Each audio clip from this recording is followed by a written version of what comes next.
Hello and good morning, everybody.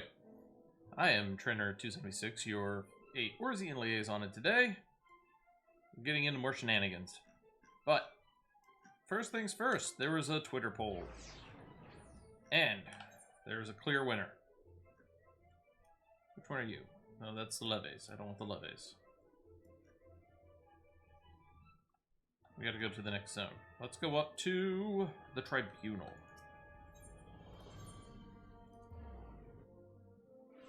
So today we're going to do some unlocks and level ups, because, well, this guy right here is who we want to talk to, a Dark Spectacle. After witnessing a spectacle like that, everyday life seems rather dull in comparison. So you didn't see that trial earlier? Ah, you're lost. Fury, take me. The way that heretic swung that slab of iron he called a sword was a sight to behold. Couldn't have carried a shield if he'd wanted to. The blade was so big. Had to keep two hands on it at all times. I was amazed he managed to keep up with that temple knight for as long as he did. Fought like a demon from the deepest pits of the seventh hell, bellowing threats and working his arts.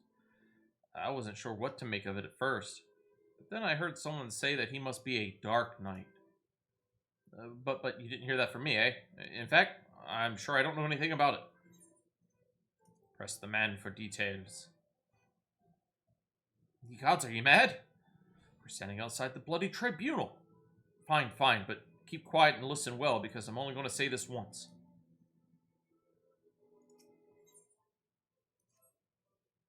So, as I was saying, that heretic was fighting like a man possessed. Even after he took several wounds, he showed no sign of pain, though there was no mistaking the blood.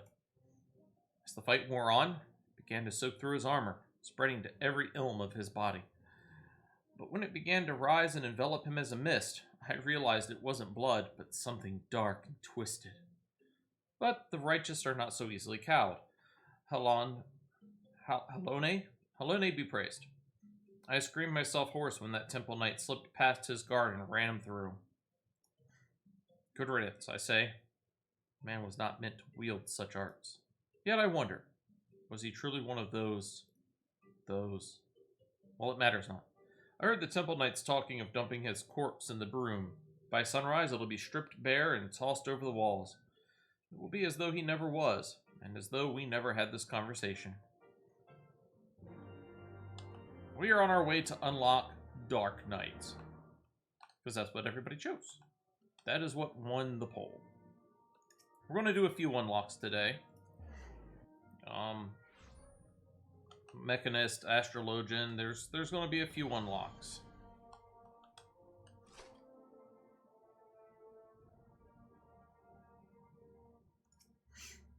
And then we also got a quest line, a seasonal event to do today.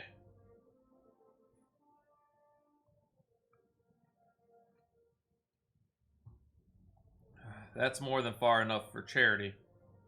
They'll take care of the rest. And mayhap sooner than later. Come on.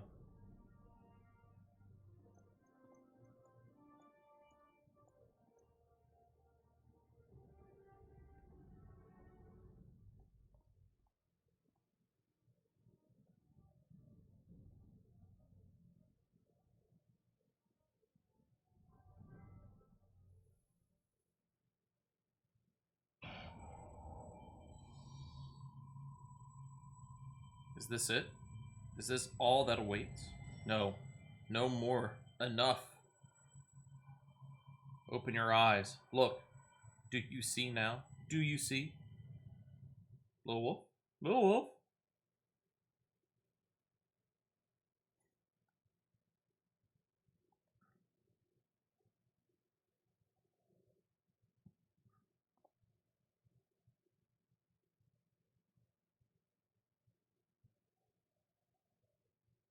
I've been waiting for you to open your eyes. You alright? You were moaning in your sleep and sweating buckets besides. Name's Frey, by the way, and no, I'm not a heretic. Try convincing a temple knight drunk on authority of that, eh? It's a shame the pompous arse got the better of me. But how about you? You touched it, yes. That couldn't have felt good. A voice, eh? And a rather distressed one besides. Please, someone. Anyone. Not so fast. We need to talk about what's happening to you. What's growing within you before you get carried away. There's a darkness within us all. Nothing dangerous, mind. In fact, it's quite healthy. The crystal changes you, gives you the power to channel it. Do it without proper training, however, and, well, it might hurt. So go ahead. Ask me to teach you. Ask me to instruct you in the ways of the Dark Knights, and I will. Alright. I know you're still worried about that screaming woman, so I'll keep this brief. We Dark Knights don't care one whit for prestige or pedigree. We are free to follow our hearts, to defend the weak and punish the guilty as we see fit. The law of the land, the authority of a name, these are tools cowards use to escape harm. We have no need of shields, figurative or literal. Here, my blade is your blade, my soul crystal your crystal. Go on, take them. You'll need them soon enough.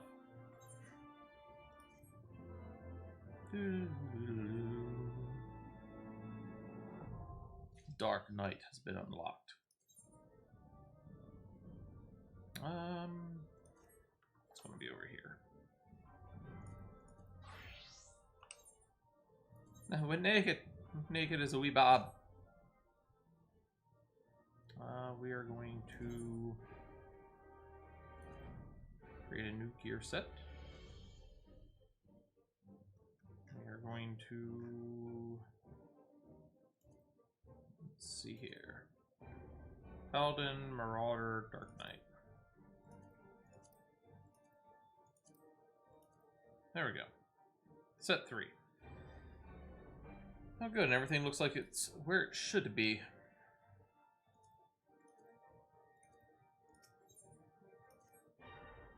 Well, well, don't you look the part. Ready to harness the darkness within to set the wrong things right?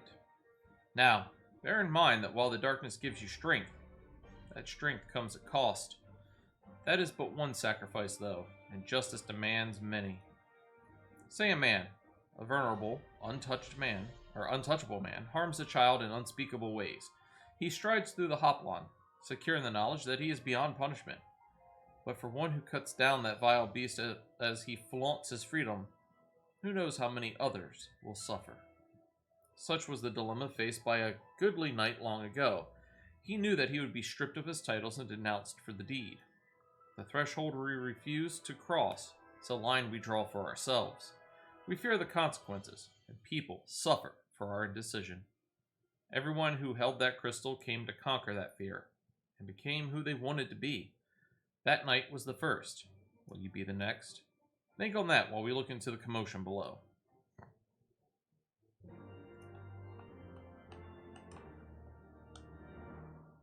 I am not in good gear. I am not in good gear. Back down to level 30. No! Let's turn on grit.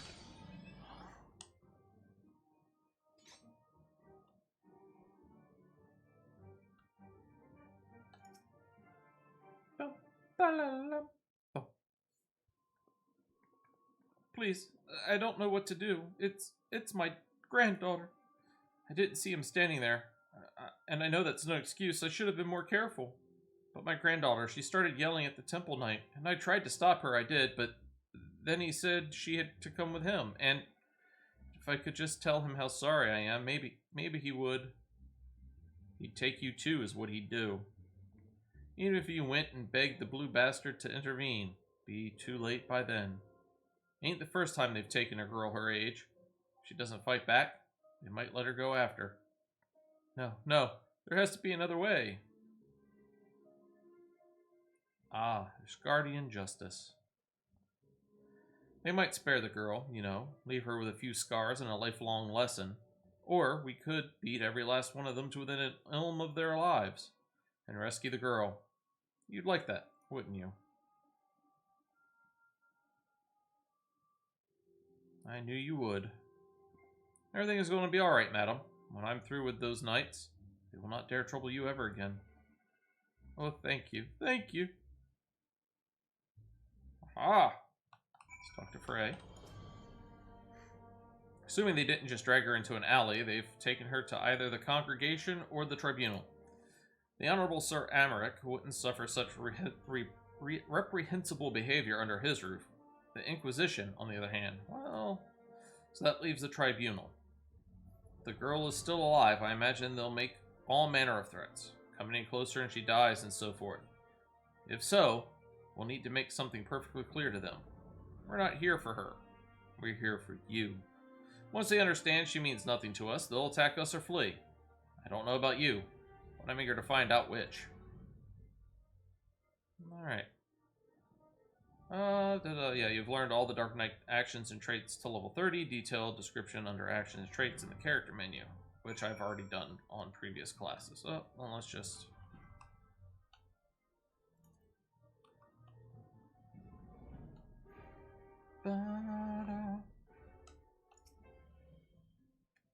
Just the one sword between the two of us, I'm afraid. You keep it. I dare say it fits rather snugly in your hands. But don't worry about me. I'll do my part to keep you on your feet.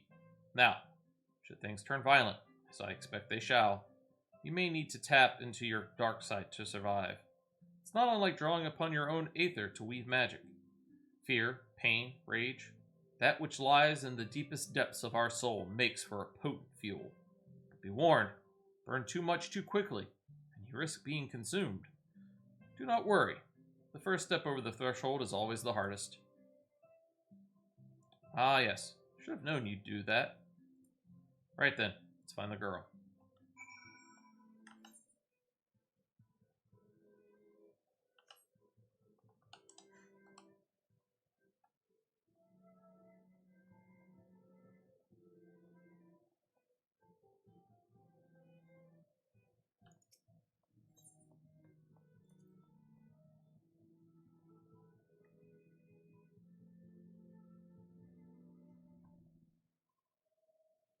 Damn it, girl.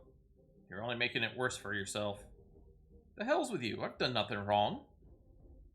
Why are the pretty ones always so daft? If I had a gil for every time I had to kill an unrepentant bastard like you. What the? Are you threatening a temple knight? Oh, you're very clever. Yes, I am. Now let her go. Enough of this. With me, girl. Now, one more word of protest and I'll toss your grandmother in a cell to rot. You three, seize this imbecile.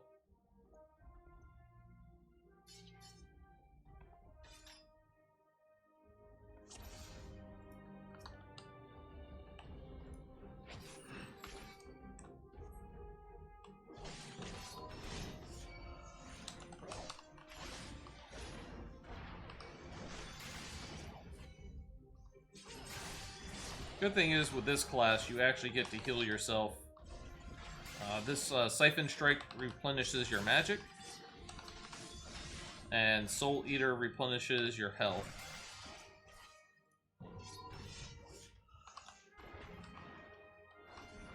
But you only get the health if you do it in a combo.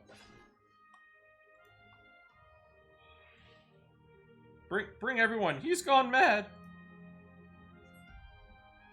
Reinforcements, eh? Looks like we'll have to even the odds. Search your soul for the darkness.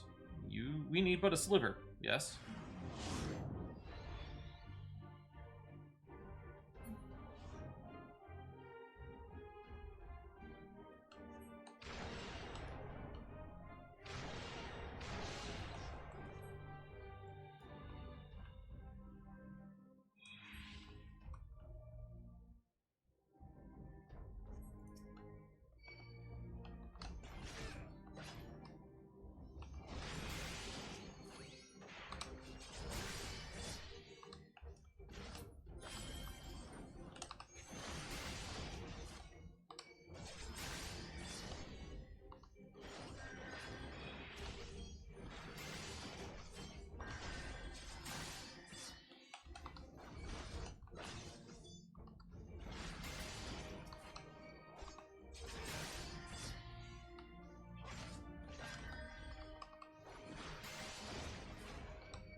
You're the healer.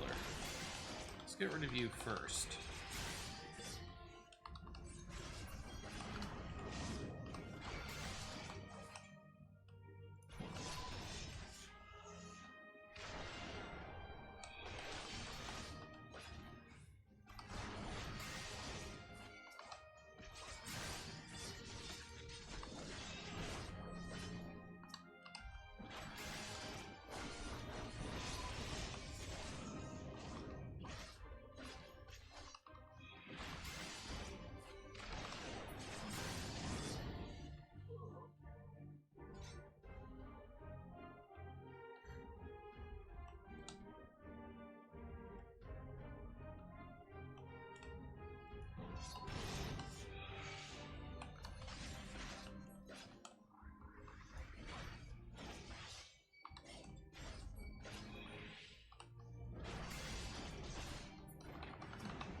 Always take out the healers first.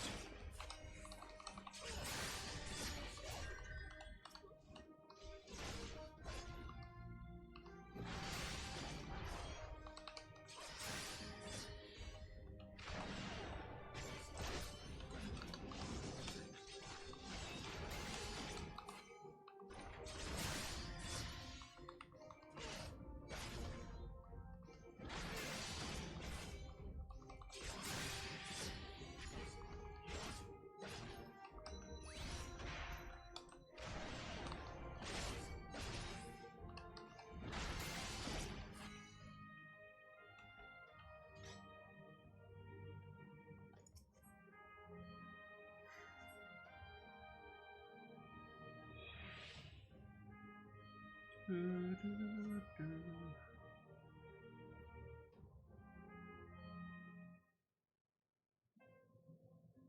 is complete.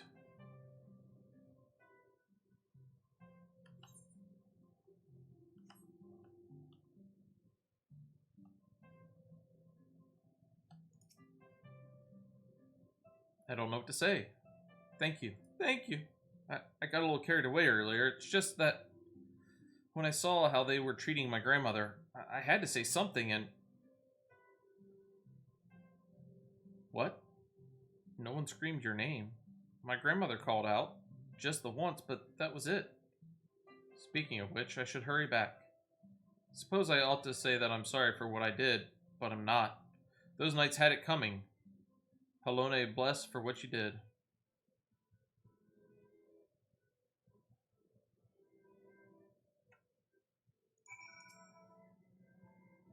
Feels good, doesn't it? Strange, maybe, but a good strange, I'll wager. You tapped into something primal, power nestled within you, yearning to be free. As your understanding of this power grows, so too with your skill as a Dark Knight. You have done well, far better than I could have hoped, in fact. There is still so much more to learn. So much further to go. I won't lie to you. The risk will only increase, so if you want to keep going, you have to trust in me. Can you do that? Sure. Good. That's a promise. Circumstances being what they are, might be best if we parted ways for a while. Think of it as an opportunity to hone your skills in my absence. But don't worry. We will meet again, when the time is right. I'll be waiting where we first met.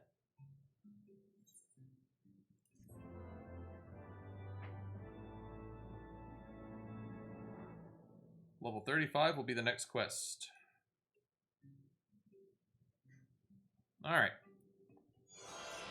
I have learned to control the darkness within. I've gotten flood of darkness. Flood of darkness. Yeah. Alright. Let's go unlock Astrologian real quick.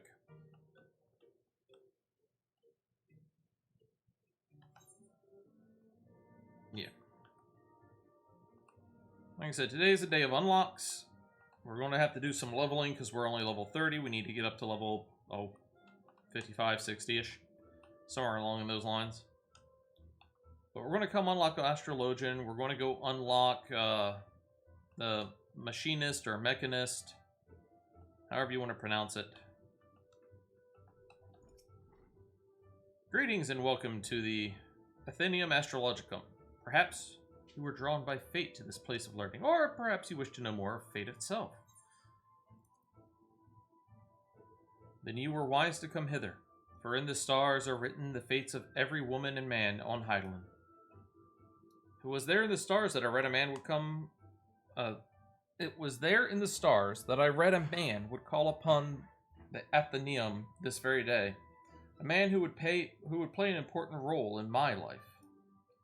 Ah, but my apologies. Even the most skilled reader cannot scry a name from the heavens. Would you be so kind as to give me yours, so that I might know who is to be my newest protege? Ah, Lil'Wolf.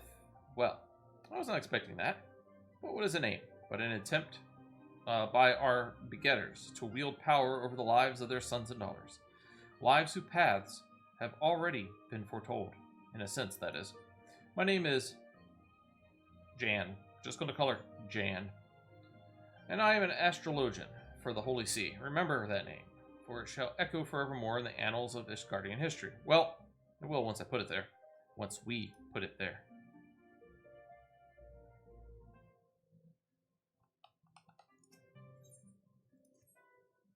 Now, where to begin?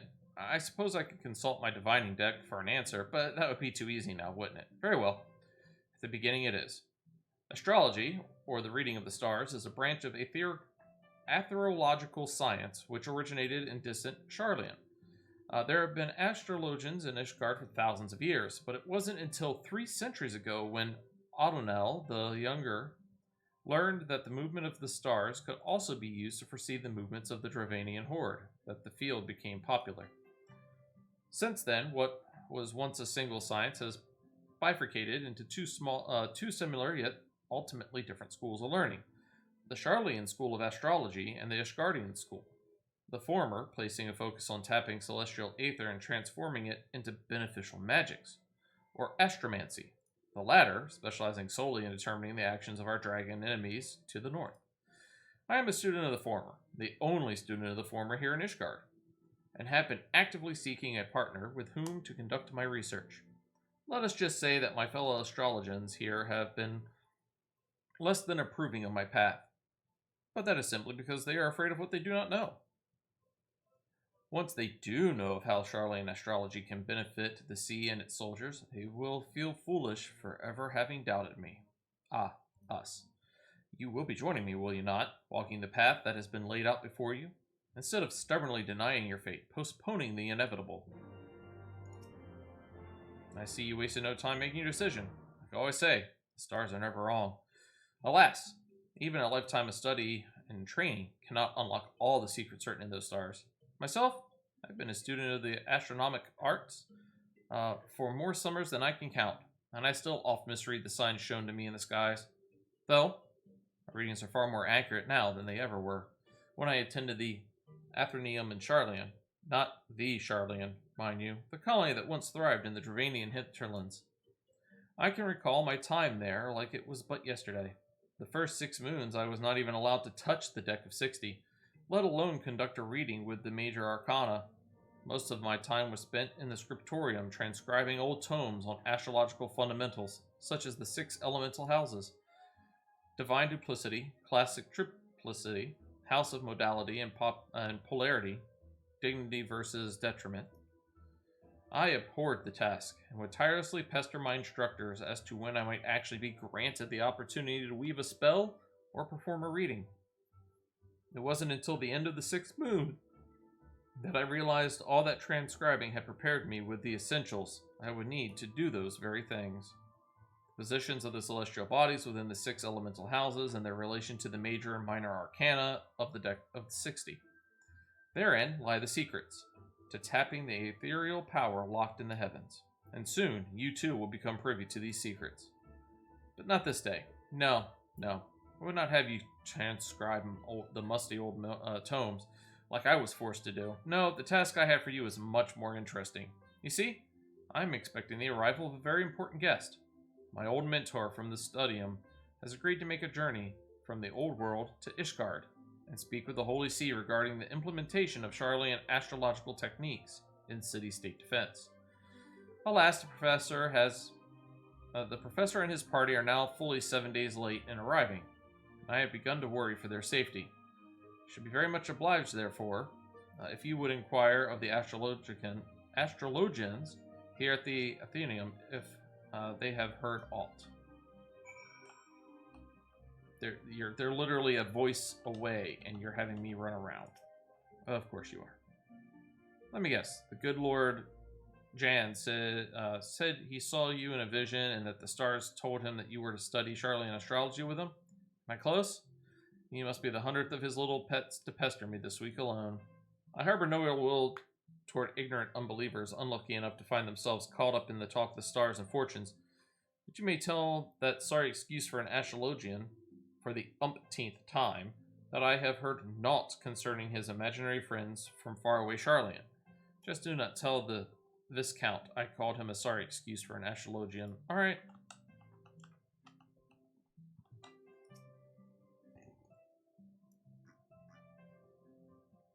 Why would Lord Jan think I had information on the whereabouts of a handful of unbelievers from across the blood-brine sea? I am an Astrologian, not a fortune-teller. I cannot simply look to the stars to descry the location of the Viscount's guests. Unless his guests are dragons, that is. I suppose if anyone knew aught, it would be the Observatorium. We here at the Athenaeum are but students dedicated to research. Those with any influence in our field are assigned to the Aetherscope. Okay, good to know. No, this one's outside.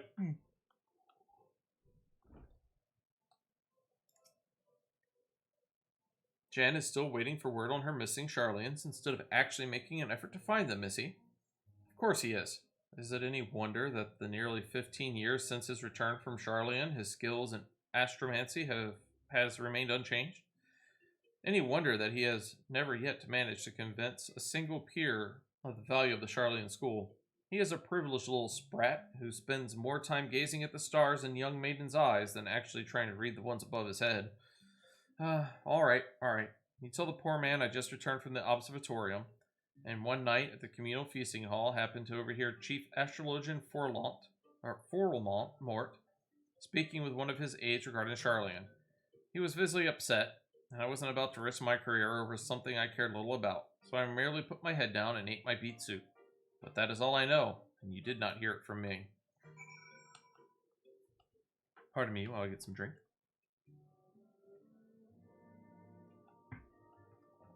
Alright. Master Forlemont? And I thought this day could not get any worse. No. I'm not suggesting that meeting you in any way has been unfortunate. It is just, that, may not be in our best interest to be seen together as of yet. There are certain people in the sea who do not approve of my studies. Couple that with the fact that you are an outsider and an unbeliever, and, well, people may come to the wrong conclusions. We must act with caution until we can prove that our intentions are just and for the good of all Ishgard. So, I must ask you to travel to the observatorium alone and meet me there. Great. Before we leave Ishgard, let's go pick up the Mechanist. Or Machinist, however you wish to pronounce it. It is over at the Skysteel Manufactory. This is a bit more involved than I thought it was going to be.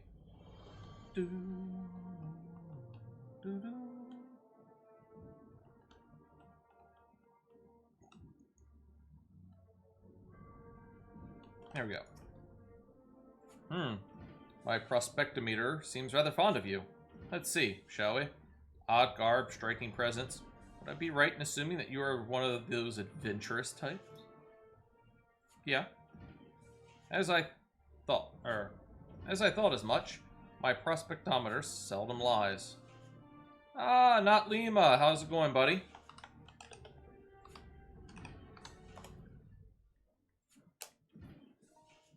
Or not Lima.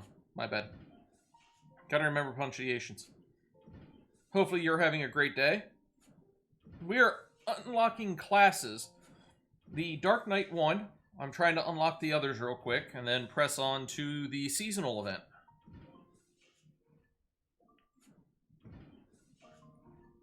I thought as much. My prospectometer seldom lies.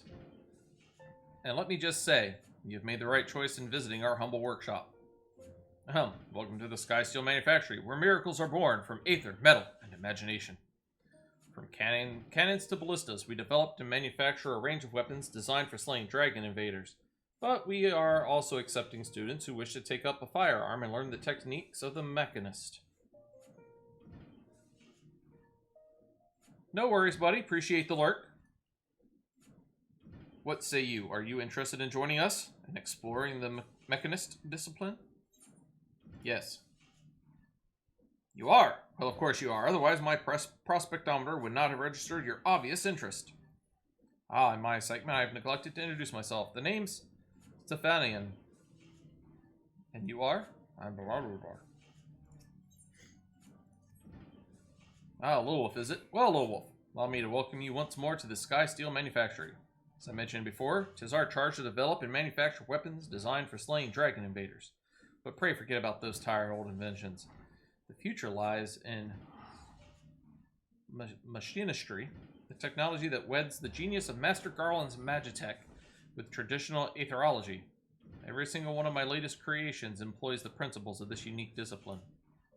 And in the steady hands of trained mechanists, my new inventions are going to alter the very face of warfare. Though I would dearly love to expand upon my revolutionary theories, we should begin by familiarizing you with the tools of the trade, so to speak. Have you the time for a brief lesson? Sure. Request accepted. Yeehaw! Splendid! Now the first thing you must learn is the proper technique for handling a fire. Where in the hells is our master of marksmanship? I swear the man is never about when I need him most. How dreadfully embarrassing. Here I have mercilessly piqued your interest, and now I must ask you to call again at a later convenience. Mayhap the next time you visit, our instructor will deign to put in an appearance. Then we can outfit you with the equipment necessary to learn basic marksmanship, and I might explain to you the particulars of the mechanist profession. I'm afraid he's gone for good this time, me lordship. Left a letter of resignation on your workbench and all. Confound the man, we cannot afford to lose such a pivotal employee at this crucial juncture in our growth. Joy, prepare mine accoutrements. I shall drag the scoundrel back by the lapels if need be. But me lordship, we ain't even sure where to start looking. You make a salient point, my dear. My prospectometer points to the lands of Lineska. Ah, yes. Should have realized that he would return to his homeland. Lineska, my lordship. Are you sure you want to go there? I hear it's a nasty place where folk will clout you across the face as soon as look at you. Aye, well, I must admit to little familiarity with the environs. Hark, Joy. The prospectometer trips again. Of course, our aspiring mechanist. We shall have the worldly Lil'Wolf here act as our guide. For an explorer who has braved the harshest corners of Eorzea, the wilds of Lineska must be akin to a garden path, is that not so? Aye, 'tis but a garden path. You see, Joy, my prospectometer never steers me awry. You will consent to guide us then, Lil'Wolf? Sure. Then it's settled. Joy here, in addition to her loyal service to House Hallinart, is the finest shot in the manufactory. As a novice machinist, I suggest you mark her technique well during our little jaunt to Lineska. Speaking of which, we must needs decide upon a somewhat less vague destination. I seem to recall our absent-minded instructor mentioning companions from a Camp Overlook. Let that be our first port of call. Alright, so we've got 2 quests that are going to take us a little bit of ways from here. First things first. Let's not do that. Let's use the map. Camp Dragonhead first. Gonna go unlock Astrologian.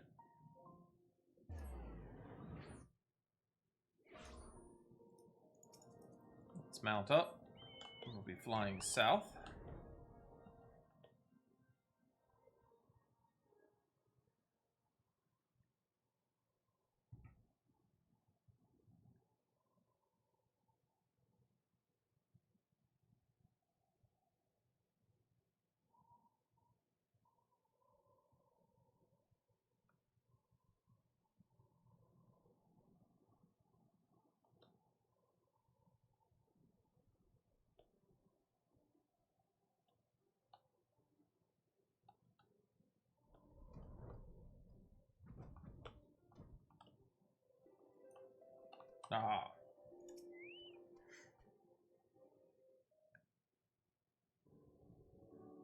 Lil'Wolf, allow me to apologize again for not accompanying you here. As for our business with the Chief Astrologian, you may leave the talking to me. Jan, you might have known it would be you. Who else would be so indecent as to drag an outsider into this holy place of observation? You have always had an unhealthy obsession with the foreign. 'Tis why you are as worthless to the Athenaeum now as you were when you returned from that heathen city a decade and a half since. But the stars, they can serve us in other ways than merely revealing when the Horde will attack. Their powers can be tapped. The Aether within can be used for... The Aether should be left be. Has history taught you naught about the folly of the Nimians? The Amtipori? The Makai? Mine uncle, the Charlians, have been wielding astromancy for ages without disrupting ethereal balance. This power, combined with the Ashgardian astrology, could be what is needed to turn the tide of this 1,000-year conflict. Moreover, I have reason to believe that our masters at the Vault agree, as they have given me their blessing to continue my research. Did not come to trade barbs with you, nuncle. Let us save that for another time. I am here because it has come to my attention that you may have information as to the whereabouts of Professor Mace and his party from Charlian. For someone who says he is not here to trade barbs, you have been quite generous in your dealing with them today. If it means you will leave and allow me to return to my work, then I am more than happy to let you know what information found its way to my desk just yesterday morn.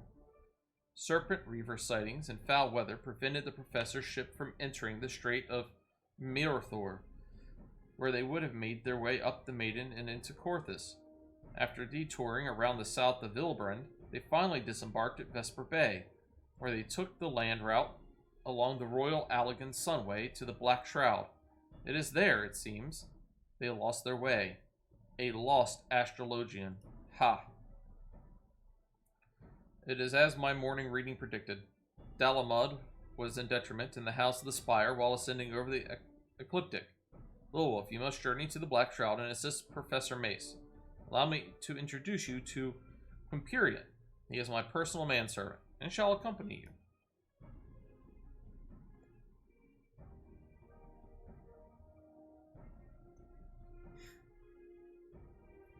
He is not one for conversation, but his sword arm is amongst the best in all the pillars.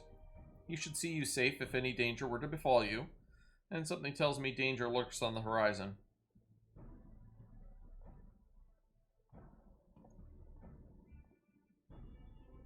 It is a pleasure to serve you, my lord. I shall make haste to Quarry Mill and await you there. Alright. Well, to Quarry Mill.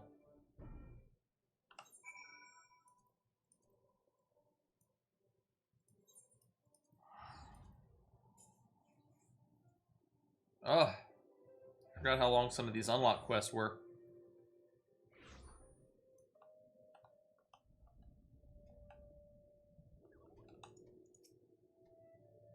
My lord, I have questioned the residents of this hamlet and learned that a party of queerly dressed outsiders passed through not a bell ago. It should not prove overly difficult to find them now, but before we begin, might I ask a moment of your time? I would not dare utter aught ill of my master, but his recent fixation with finding a protege, I believe it ill-considered. This passion, however pure, has left him with more than one enemy within the astrological community. Lord Forelmort has seen to this. Fear not only for how his name might be sullied, but for his life. Beg of you, pray do not drag him any further down into this quagmire. Let him quietly dabble in his dream, but let it remain at that, a dream. No good will come of encouraging him. It will only hurt the Viscount and his family. You must remember that, while I serve Lord Jan, it is his uncle, the Count, who employs me. Now, for the task at hand, I suggest we find the wayward travelers and hurry back to our respective hearths. I shall lead. Might I ask you to take the rear and see that none might take us unawares? Alright.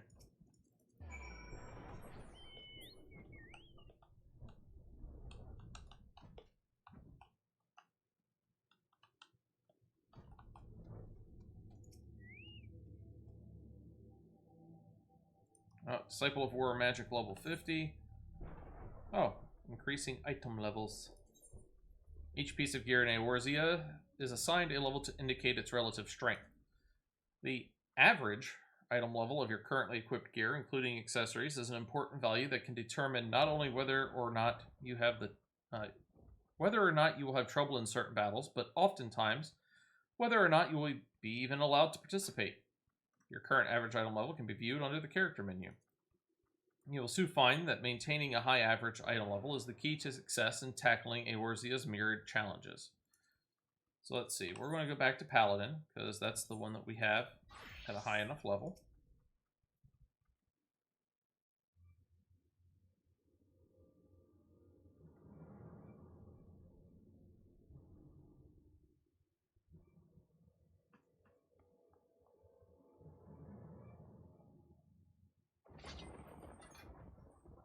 These are the Charlalians we seek, and it appears they found themselves some trouble.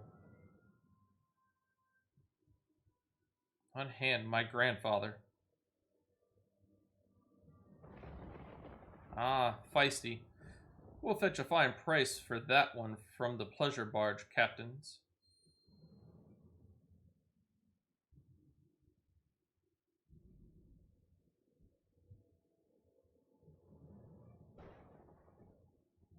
The soul has spoken.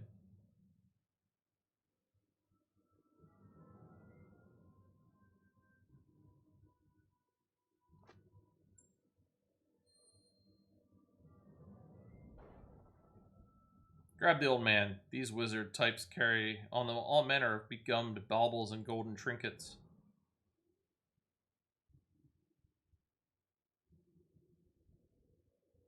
Up, or I'll toss you to the snakes.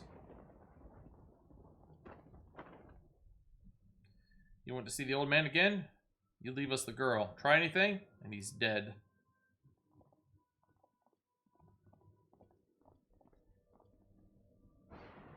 Wait.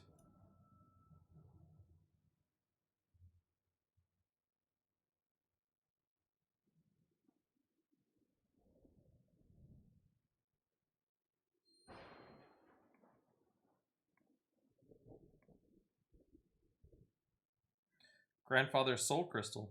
Why would he leave it here, surrendering any power he might have had to free himself from those bandits?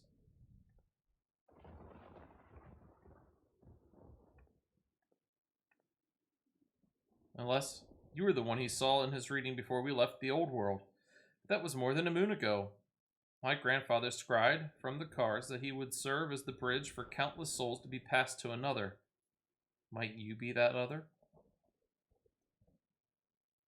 These men of the forest are careless. Tracking them will be no difficult feat. Shall follow and strike before they have time to regroup in numbers.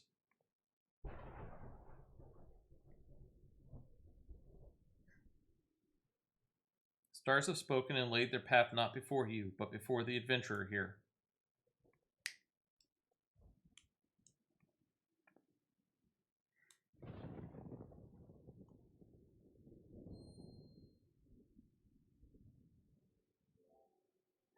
You must take the soul of the Astrologian and place it near your heart. Listen to the tales of those who walked before you and know their journeys as you do your own. As for the tools you require and the knowledge needed to wield them, I, La Viva, shall see to those matters. You saw there was no fear in my grandfather's eyes when the bandits took him. This is because he has seen you come to his rescue. Our lives were written in the stars long before we trod upon this land.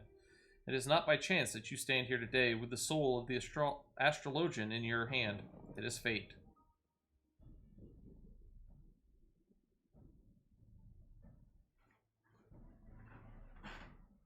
Alright. Complete. Alright.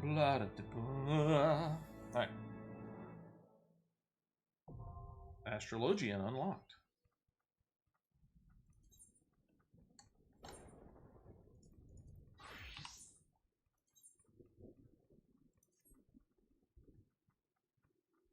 You're going to add a new one.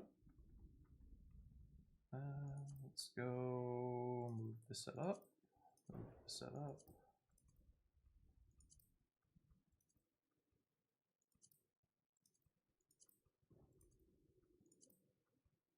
Oh, that's it. All right. That's as far as we're going with this one.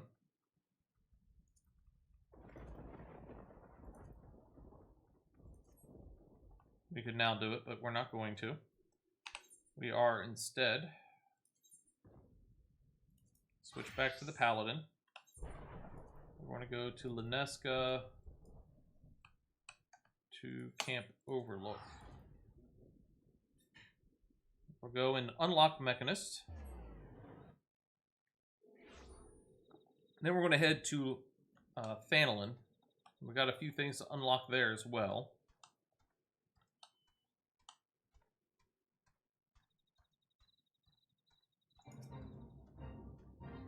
So this is Camp Overlook.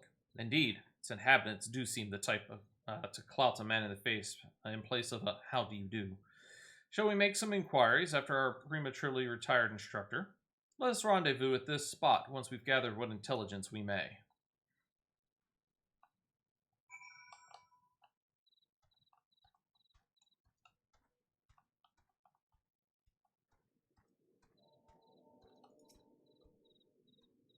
A bloke late o' Ishgard. Aye, there was a stranger come about asking after one of our lads.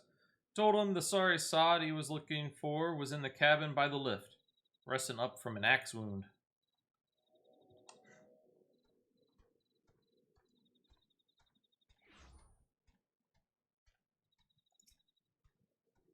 Aye, I've seen him, all right.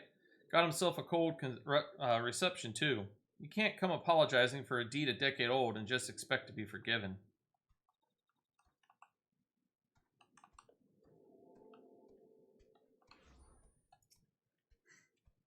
Hmm? You mean that big Rogadin bastard? You find him pacing the boards in front of the infirmary. Some of the lads seem to know the bloke, but no bugger seems eager to say ow.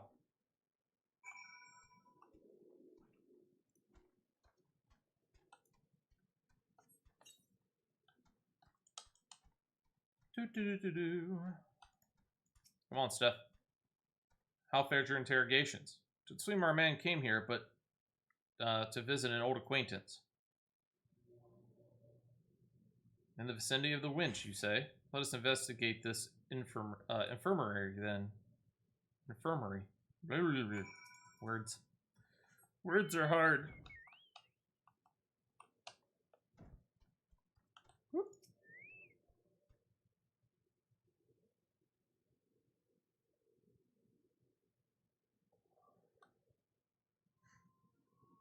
Were the conditions of your employment not satisfactory, return with us to the manufactory and we can discuss more favorable terms. I understand that Ishgardians presently accord mechanists rather less than the respect they deserve, but I promise you, our worth shall shine through in due time. People will clamor to learn our profession. You cannot abandon us now. Rotsnathal? Think of the future.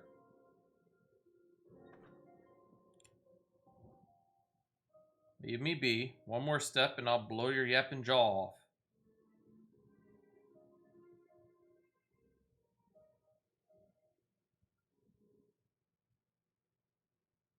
Joy, if you please.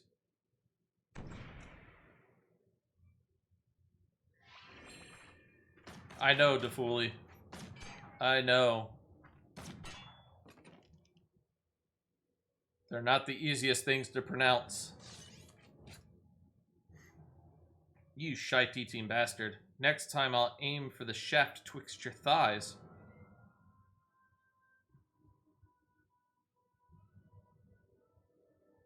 Are you not proud? 'Twas you who taught Joy everything she knows about shooting. And spitting colorful profanities besides.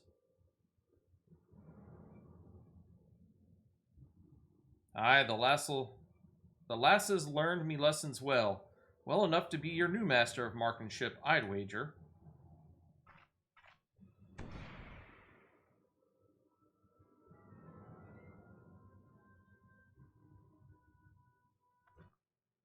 Do you think so? Oh, but no. Joy is far too busy with her duties at the manor house.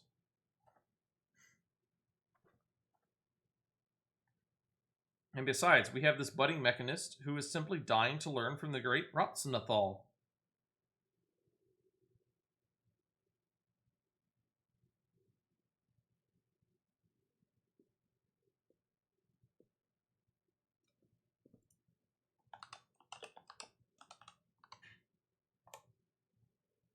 Buffalo shite. Any scrag who's known me would rather I did the dying.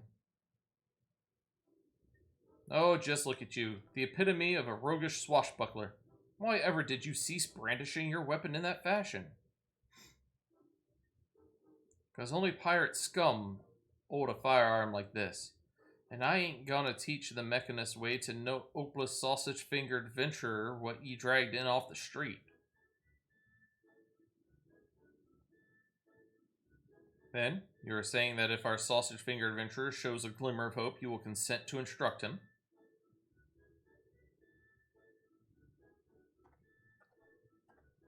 Did you hear that? This is your chance to display your aptitude for marksmanship. But I've never fired a weapon. Here, I took the liberty of packing some extra tools of the trade. Convince our reluctant instructor that you are serious in your intentions.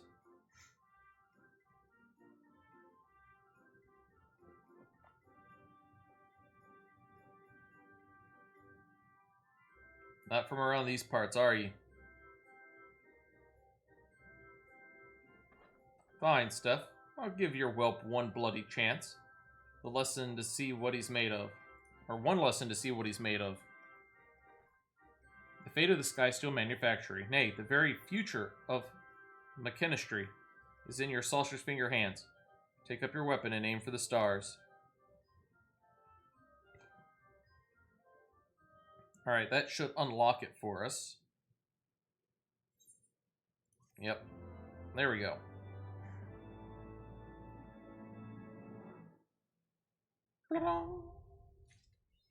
Alright. Let's equip you. Let's put on whatever the best is that we've got. Let's set up a new gear set.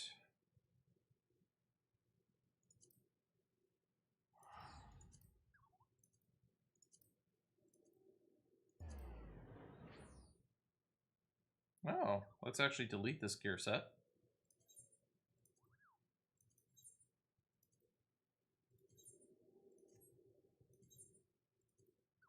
So we already had Mechanist on the list. Alright. So that is all we're going to do there. We're actually going to hit return and go back to the steps of Nald. We're just unlocking them today. Dark Knight we will be playing on. We've got to do some leveling. We got a couple of more things to unlock before we move on.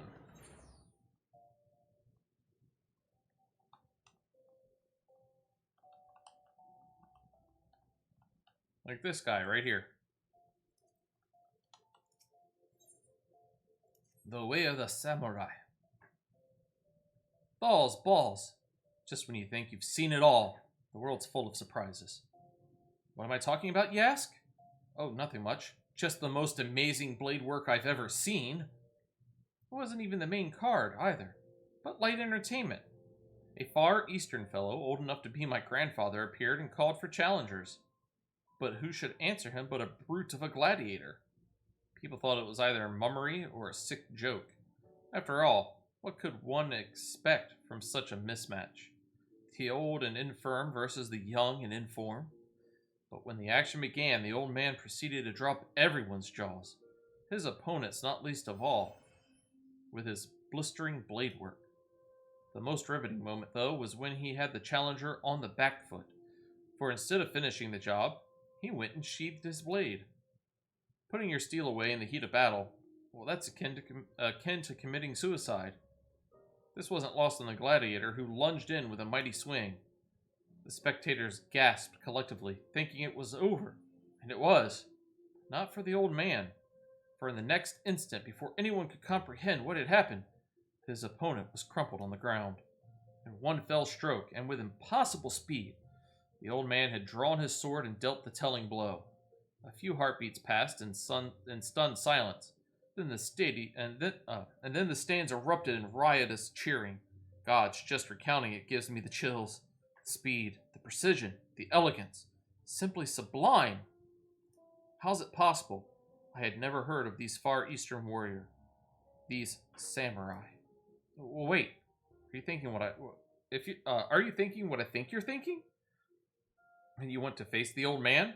Well, that silver-tongued showmaster was looking for a new challenger. But you don't want to do this. Let someone else be the fool.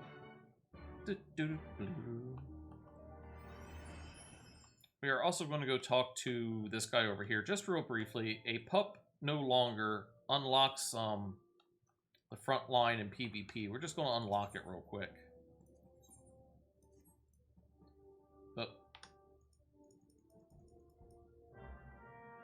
Let me undo that. There we go. Private Ariston, I have been keeping a close eye on you of late. Your efforts on behalf of Ulda do us all proud.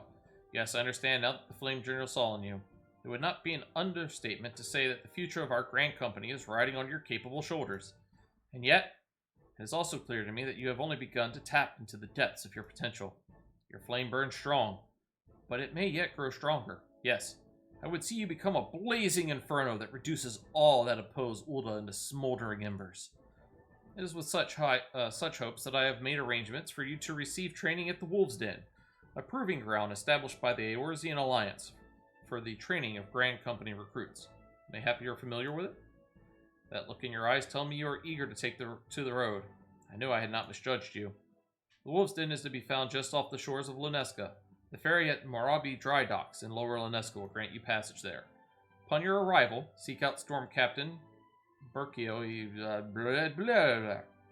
I have already taken the liberty of submitting a letter of recommendation on your behalf. Alright, there we go. Let's see, where do we need to head to?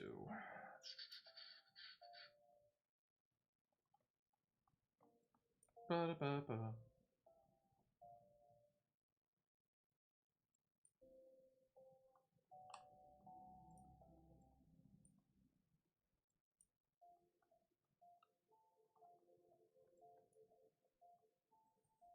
Let's go to the Sapphire Avenue Exchange.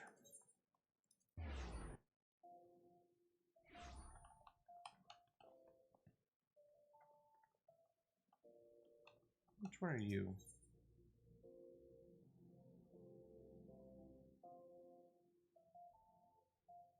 I don't know what you unlock.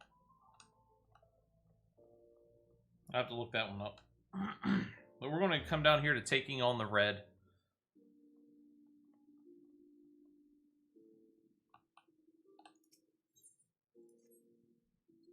Oh, are you an adventurer? Please, you have to rescue my sister. Some horrible people tried to kidnap us just outside the city gates. I managed to break free when a traveler stopped to help, but my sister never called up to me. I will save her. You will? Oh, thank you. Thank you so much. Please hurry through the gate here and just keep going straight ahead. You're sure to find them. The traveler was some sort of mage, I think. But it was 1 against 5. Surely he couldn't stand against so many. Alright, let's go and take care of this real briefly. Then we'll go talk to the samurai.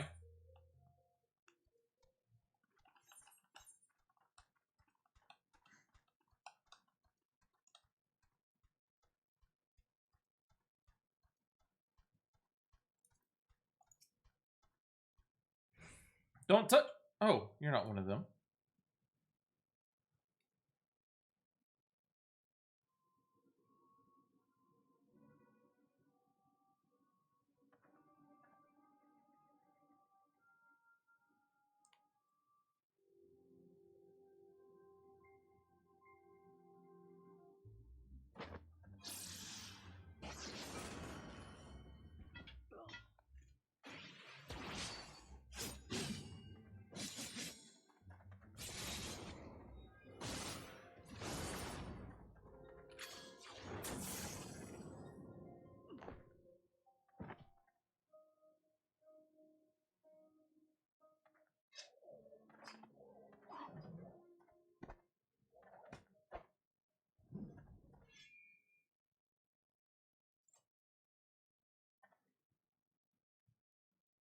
And who might you be?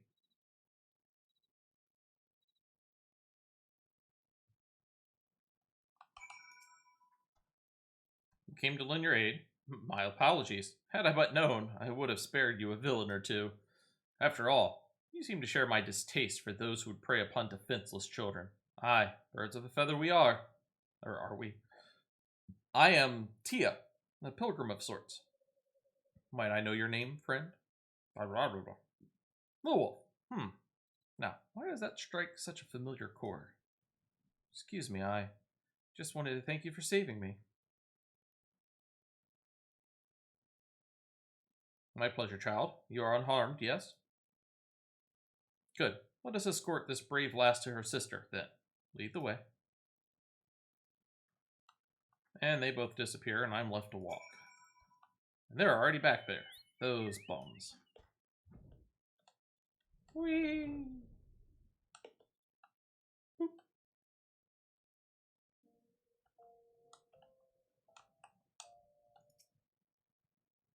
You found her, adventurer. Thank you. We are very grateful for your kindness. I was so scared. What did those terrible people want with us? You needn't worry about them anymore, sister. The man in red defeated them all. You saw how he fought, with spells and steals. He's one of those heroes Papa told us about. A crimson duelist, aren't you? I did not expect to hear that name this far south into Eorzea. Then you are a crimson duelist. I knew it. If your papa is telling his daughters tales of red mages, then he must be from Alamigo, yes? Well, that would explain his choice of bedtime stories. Now, shall we see you lasses home? We'll be alright from here. Thank you again.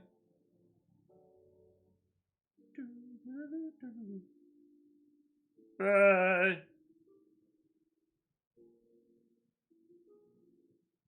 And away they skip, safe and happy. Now, Lil'Wolf, was it not? I believe we've earned ourselves a celebratory drink.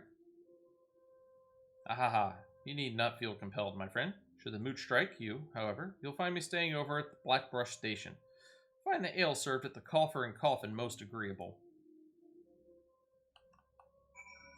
Alright, so first things first, we're going to go over to the Gladiator. We're going to unlock Samurai, then we'll go out to the Coin and Coffer.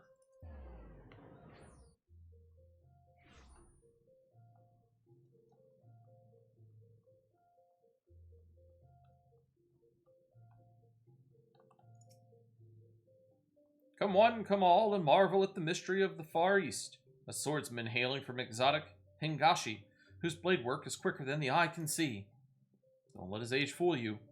Old though he may be, he's already made short work of one of Ura's meanest gladiators, and he now seeks a new challenger. If you can best him, you'll be rewarded with a rare Hingan treasure. There's just one condition. You must fight with the same blade as the old man's. If you think you have what it takes, proceed to the Gladiator Skill. Make yourself known to the Far Eastern Elder. I'm going to switch back to the Paladin. There we go. Nope. Into the Gladiator. We're going to come around to the back. For some reason, he's down this little back alley.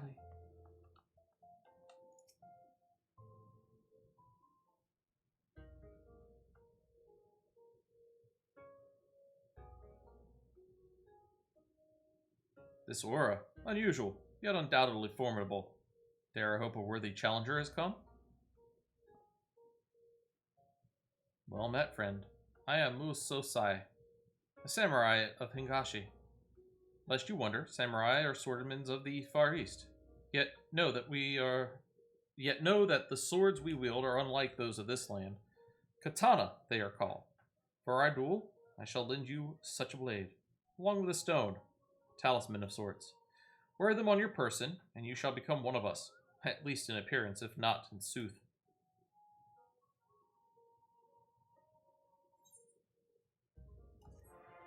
That's it. This one's nice, quick, and easy. Samurai unlocked. Alright. We're going to equip. We will equip gear. Yeah, Samurai's not on here, so we're going to add a new one. Goes above the archer, but below the rogue. So move the setup. Above, but below. Alright. That's it. I'm going to switch back over to the Paladin. We are going to go out to, let's do the map.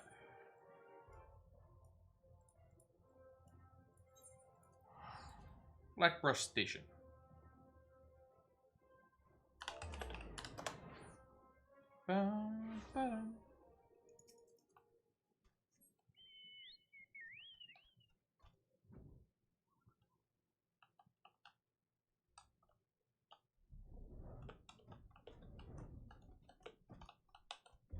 Hello, Tia.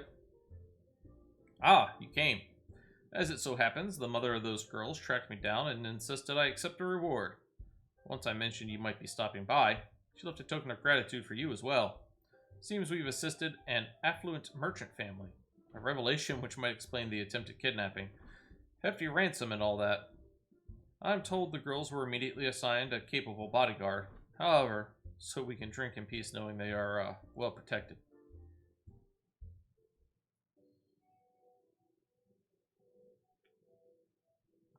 Oh, I remember whence I know your name. I learned of you first from a young lass named Alisai. whom I met upon the road. She expressed an admiration for your growing exploits, even as she persuaded me to teach her the basics of red magery. She proved a quick study in the arcane side of things, but fencing was something of a challenge. By the end of our lessons, however, she had learned to combine spellcraft with swordplay, when to cast from afar, and when to lunge forward with a well-timed thrust. And what of you, my friend? Have you any interest in the art? I suspect you would make an exceptional red mage. I am deadly serious. A man who would rush to the aid of a stranger's child without fear or hesitation is a man I would trust with the power of red magic. But even beyond that, I sense in you a kindred spirit. Be warned, however, that my style of teaching is a practical one. I will expect you to join me on my journey and assist me in aiding others. Accept those terms, I will bestow upon you the accoutrements of a red mage. Are you familiar with soul crystals? This particular stone is attuned to past wielders of red magics, and will fill your mind with a firm foundation of techniques. You need only reach forth your hand.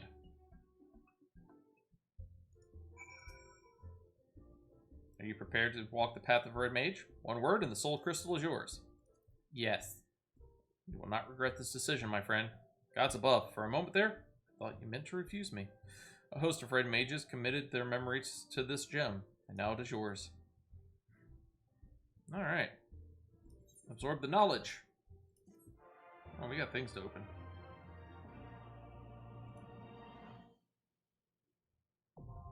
Red mage is unlocked. Alright. Do I have a red mage already? I do not. Let's hit this. Let's make a new one. Move it up. Cancel. Sit. Move up. Move it up. There we go. However, if I go to the inventory,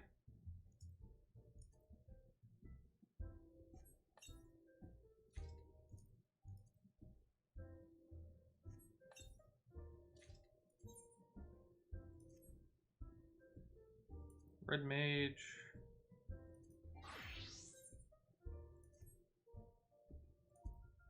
samurai, much better.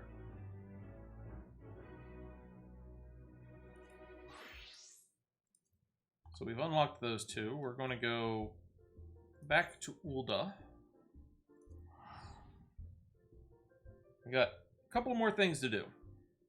We're going to go on to the seasonal quest.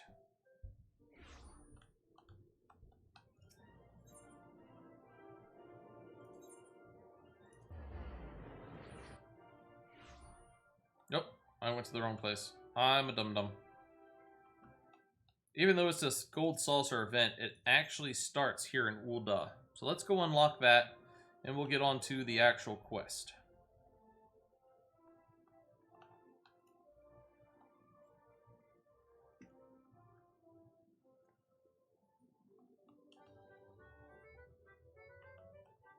There we go. Nope, that's the Rise and Fall Gentleman. The Great Horn Heist. This one right here.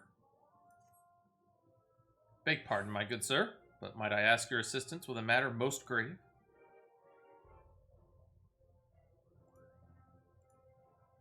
My name is Olier, and I have the pleasure and honor of serving as one of Lord Manderville's earnest attendants at the Gold Saucer. Just between you and me, I must confess that we're dealing with a bit of a situation at the moment. It appears that a robbery has taken place in the Saucer's hallowed halls. Why, the Breastplates are investigating even as we speak. And as if that weren't bad enough, one of my closest friends and colleagues from among the Saucer staff has been named the prime suspect. I can assure you that he is absolutely innocent of all charges. Why, the man wouldn't even think of committing a crime. That said, we are sadly lacking in incontrovertible evidence to that end, which is where you come in, or at least where I hope you come in. What say you, my friend? I realize the request is quite sudden. Might you be so kind to entertain me? Sure. Oh, thank you. In that case, pray accompany me to the Manderville Lounge, that I might explain to you the situation in full detail. Alright.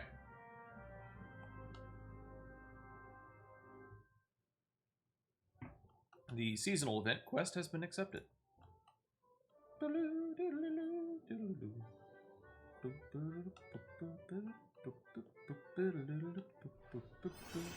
Ah! I got stuck.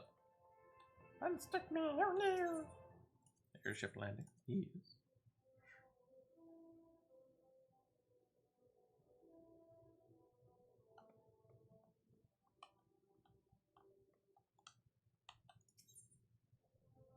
To the gold saucer.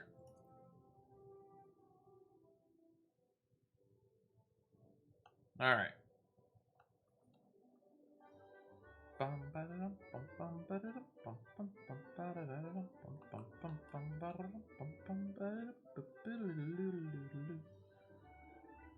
I am shocked and surprised.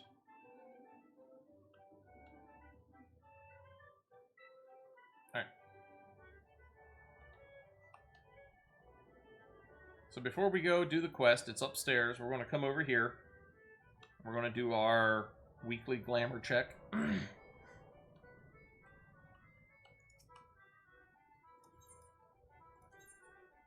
not going to worry about getting the items needed or anything like that. We're just going to go ahead and do it.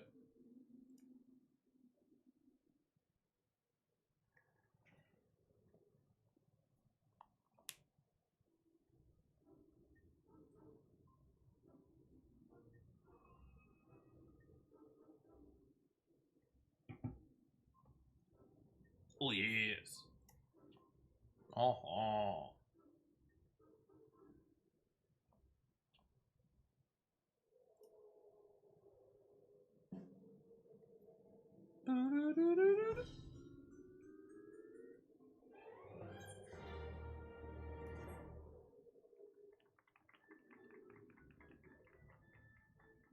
So near yet, so far. You were on the right track until you strayed into the wilderness. Price for participating is 16,500.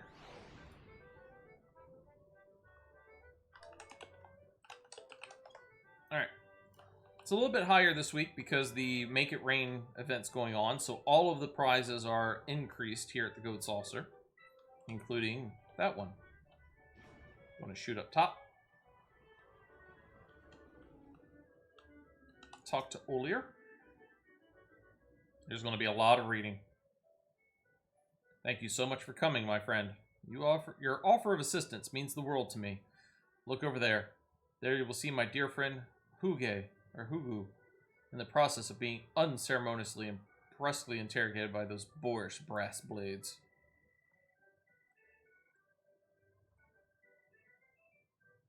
You there. Can't you see we're in the middle of an investigation? It'd serve you well not to interfere. Now. Who said anything about interfering?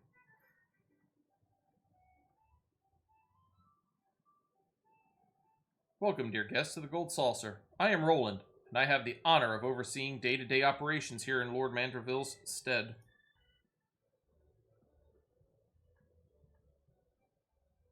Now, if I might ask, whatever brings you here today? This guy, right over there. I see. Is that, in that event, your assistance in the matter is indeed most welcome. I trust my man Olier has apprised you of the details of the case? Nope. Ah, pray forgive me, Master Roland, I was just getting to that. A short while ago, an invaluable sabot-tender Emperor horn was stolen from the prize vault just behind our main counter. Needless to say, this area is guarded heavily and strictly off-limits to all customers. So it was that naturally the staff came under suspicion. In particular, poor Huge. Hawk? Something. Who had the misfortune of being the one manning the prize exchange booth at the precise time of the theft. My friend swears he is innocent, of course, and a more honest man I have never known. Yet, in the absence of any evidence to the contrary, or any lead suggesting another possibility, the brass blades have all but assumed that he is the culprit. You see, although he's a most diligent worker and beloved by his peers, truth be told, it appears he was arrested for petty theft once, years ago. Still, it's no reason to assume he's to blame this time. It's unconscionable, I tell you. Why, if they persist with their interrogation, I fear who will be coerced to confess to a crime he never committed. Oh, is there nothing that can be done? I, too, can speak for Hoog's character. The man would sooner lop off his own hand than steal even a single gill. Might we ask you to look into the matter and glean what evidence you may, that we might prove our trusted employee innocent of any wrongdoing? You have my gratitude. I will speak to the Brass Blades and inform them that you have our full permission to conduct your own investigation of the premises. And with that, I must return to my duties. I assume the matter is in good hands with you, Olier.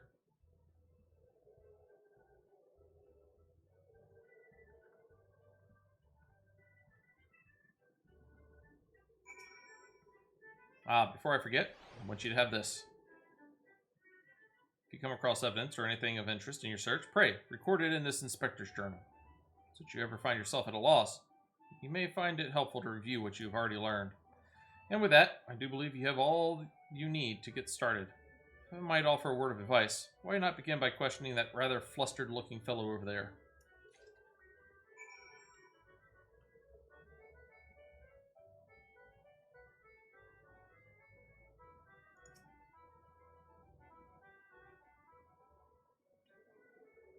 You inquire regarding any information potentially related to the incident in question.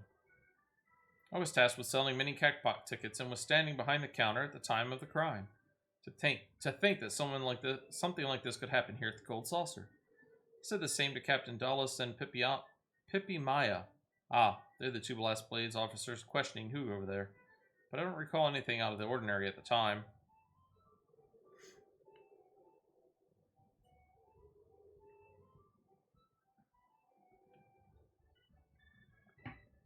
It's festival season, of course, which means that our halls are even more packed with customers than usual.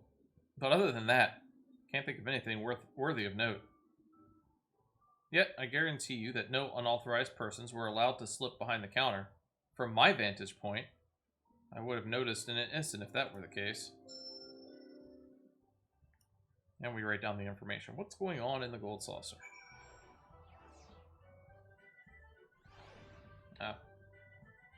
Let's go talk to Olier. Well, did you record the man's testimony in your journal? Yes. Excellent. Keep asking around and you're sure to arrive at the truth behind the incident in due time.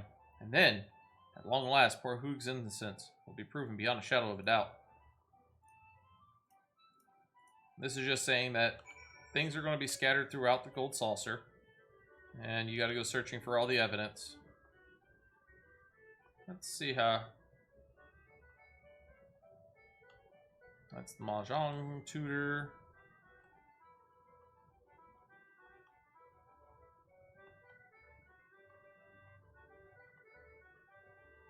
I'm pretty sure that's where we just were. Okay.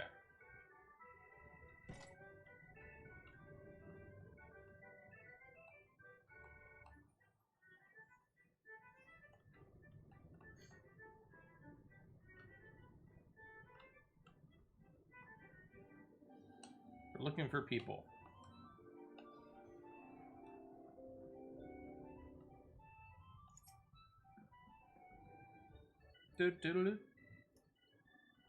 Given its sheer size, we believe that the thief has hidden the stolen horn somewhere around the premises until such time as they can arrange to smuggle it out.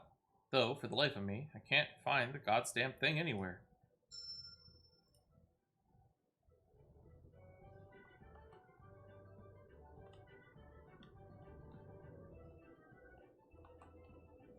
Pretty sure this is where I jumped down at. Yep. Alright, so from here... Should have gone the other way. We're going to come over to this section over here.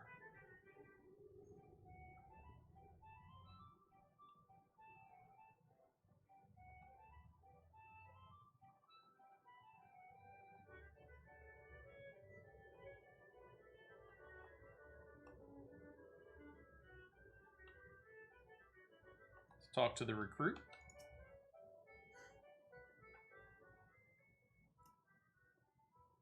Around the time of the robbery happened, I was just getting off active duty. I had a mind to go to the Kokobo races with Pippi Maya, so I gave him a yell. But would you believe it? He just walked off to the racetrack as if he had never heard me. Pippi Maya, you say? I had heard his brother was known to place a few coins on the birds from time to time. Never knew Pippi Maya had an interest as well. Still, for a friendly chap like old Pippi Maya to just ignore you like that, reckon he must have had a big bet on his mind, eh? Alright. So there are certain people that you can only get certain information off of after you've talked to other people. So we're going to try to keep an eye out for that.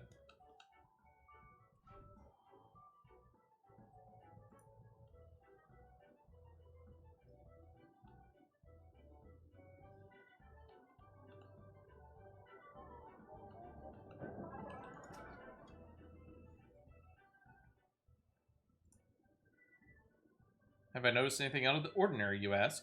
Well, now that you mention it, I doubt it has anything to do with the incident, but my colleague who works at the Cactpot board mentioned that his uniform had gone missing. I could scarce believe it. The man's a veteran, and as careful as anyone I know. We're instructed to guard those outfits with our lives, you know. My colleague doesn't find his soon. Master Roland is like to give him a chewing out like he'd never before.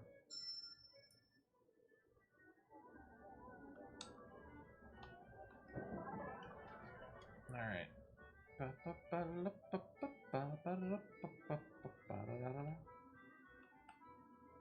Alright, we already did all this. That's the breastplate recruit that we've already talked to. Let's jump in. Somebody's logged in. Let's wave hi. Up the stairs. Whee! We'll go counterclockwise this time.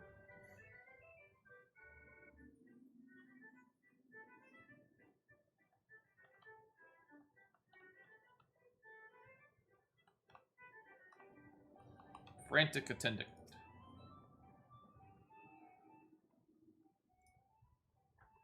Shush! Have you lost your wits? Don't say that so loud. If anyone heard that I'd misplaced my uniform, why, there'd be hells to... Oh, I should probably quiet down myself. Needless to say, those uniforms are issued to official Gold Saucer staff alone. When not wearing them, we're instructed to guard them as if our lives depended on it. If we were to get out that I lost mine. Just before, I checked with the cleaning staff to make sure it wasn't accidentally disposed of somehow. The man said he'd seen nothing, nor have any articles of clothing been delivered to the lost and found. Oh, wherever could my uniform have gone? So if you don't talk to the astute attendant, the frantic attendant won't give you that information.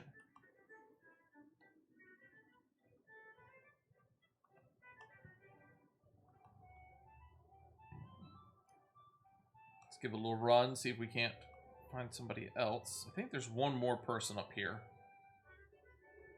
Then we'll head down to the next area. Okay, nope. Guess not, because that's the Cactpot port again. Yep. Alright, so let's jump.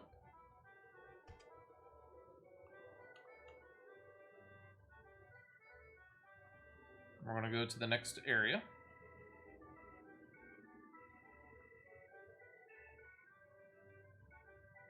Ba-ba-ba-da-la-ba.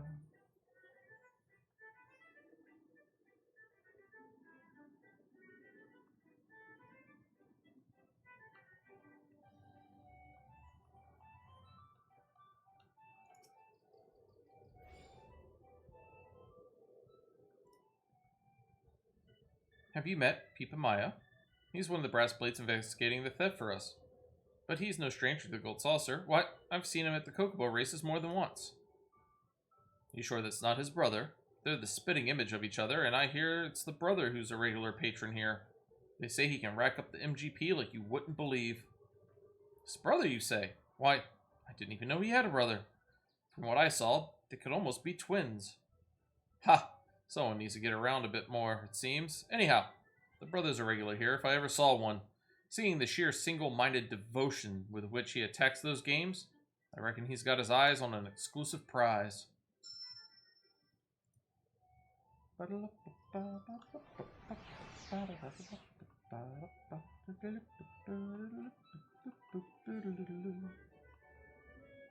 is there another person around here? I don't think there is. Nope, alright.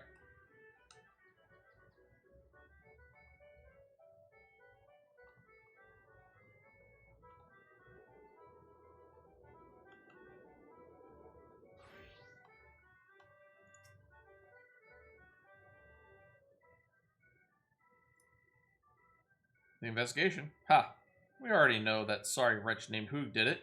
We've got more interesting matters to think about. Say, have you heard any good rumors lately? Pippi Maya flat out ignored her friendly invitation and went off to the Kokobo races alone, you say? That's something you don't hear every day. Never known the man to say no to anyone. Why, one time a new recruit started calling him Maya Pippa, and he didn't even bat an eyelash. On the contrary, he just went along with it like it was his new favorite nickname. Since then, all the newcomers have taken to calling him Master Maya Pippa. And Pippi Maya's as happy as a Kokobo getting scratched behind the ears. To think he'd turn a deaf ear to one of his subordinates. That's a juicy rumor if I ever heard one. Alright.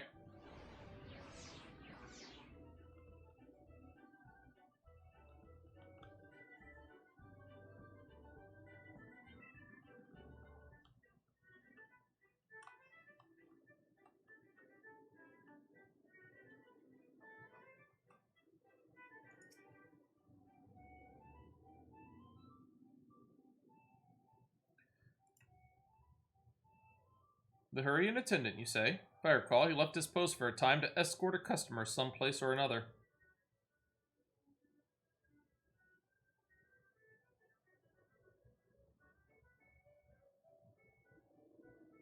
Thought it odd to see no one manning the counter, but I suppose it happens from time to time. Or perhaps not.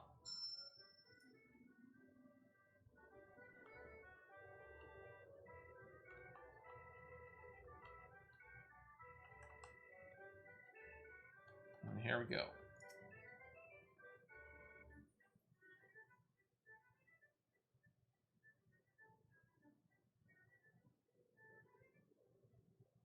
Yep.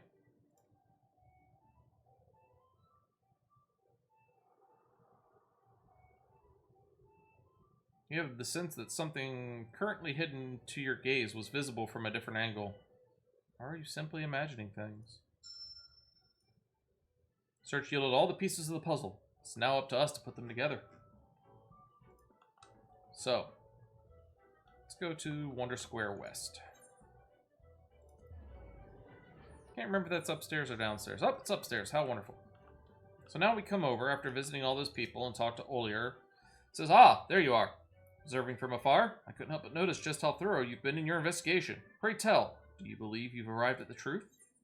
It's all clear to me now. The conclusion of this quest will differ upon the choices you make in the following sequence. However, the rewards remain the same. Truly. In that case, by all means, let us share your deduction with the others. Thank you, Dragon.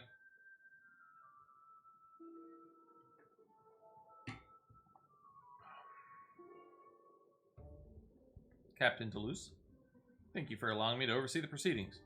By the power invested in me by Lord Manderville, I promise to consider well all the evidence at hand and render a fair judgment regarding this unfortunate incident. Trust this is acceptable to you? I see no reason to object. After all, we only wish to arrive at the truth, same as you. Master Harrison, I trust that you too have no objection to my participation here? Not at all. Very well, let us begin. Captain Toulouse, pray summarize the details of the incident for us once more. Gladly. A few bells ago, a Sabatender Imperator horn went missing from the Gold Saucer's prize vault located behind the main counter. It was noticed by a sharp-eyed attendant, whose shift followed that of Hoog. Thorough questioning of all witnesses in the area at the time revealed that no other persons, attendant or customer alike, were seen behind the counter at the time. Investigating our records, we further learned that Hoog was arrested once for petty theft before being employed here at the Saucer. We have named him a primary suspect, and an interrogation is being conducted as we speak. That is all. Thank you, Captain Toulouse. Master Harrison, Olier has informed me that you, too, have been investigating the matter on our behalf. Have you any objections to Captain Toulouse's testimony? The true culprit is still out there.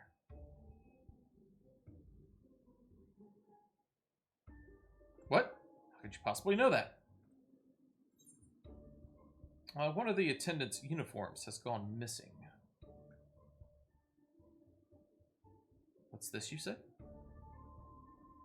Oh ho, then let us proceed to the next topic at hand. Captain Deleuze and his men are all but convinced that Hugh is the thief. Have you uncovered any evidence to lead you to believe otherwise? If you're so sure he did it, then where's the horn?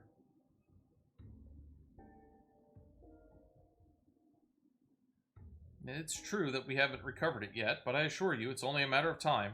That's hardly evidence of the man's innocence. What exactly are you implying? The horn was stolen while he was still on duty. I see. For you to say so with such confidence, I imagine you must have uncovered some convincing evidence indeed. Well now, I do believe we've come to the heart of the matter, Master Ariston. If you would, just who do you believe is truly responsible for the crime? It's you, Pipamaya.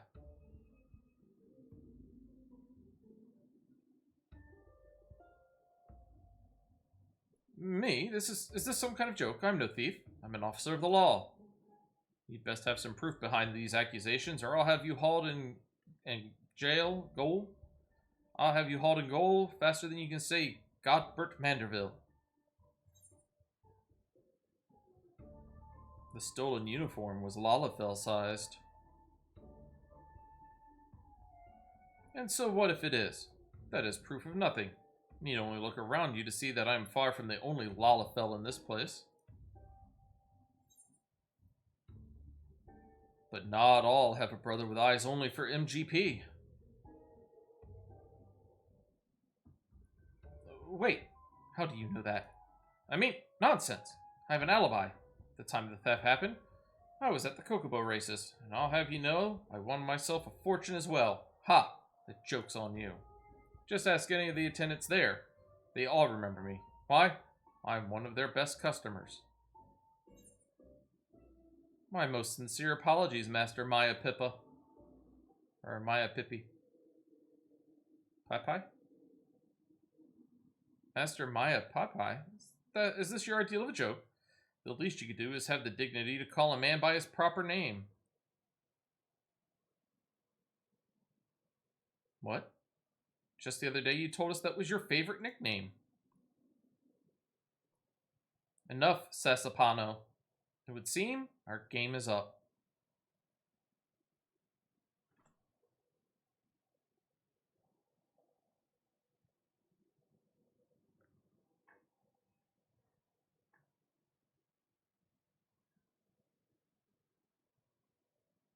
Remarkable sleuthing, if I do say so myself. Of course, you are correct. Hugh is not the culprit. I am, or should I say, we are.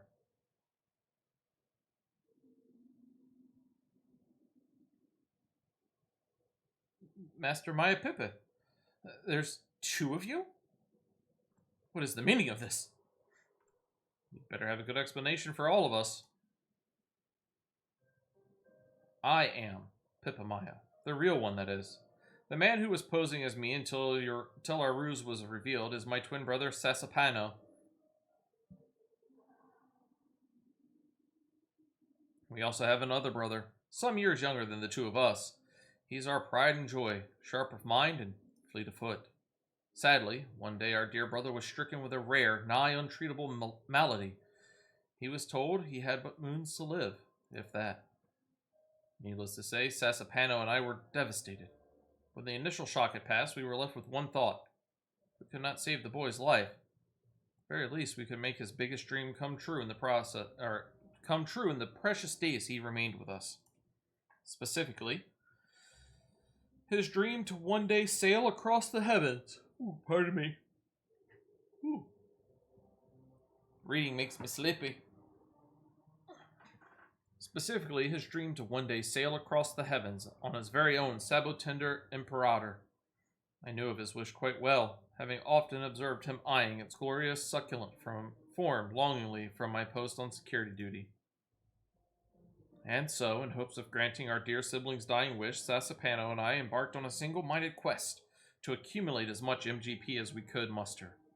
Sasapano, in particular, displayed quite the aptitude for games and soon became known as one of the saucer's most successful regulars. The points accumulated rapidly, and in great quantities. But our brother's condition was declining even more starkly. We were racing against time, and seemed destined to lose. So it was that the idea came to us out of sheer desperation. We would use the hustle and bustle of the festival as a cover, sneak behind the counter, and pilfer that which would make one ill-fated man's wildest dreams come true. The rest played out exactly as this insightful adventurer deduced.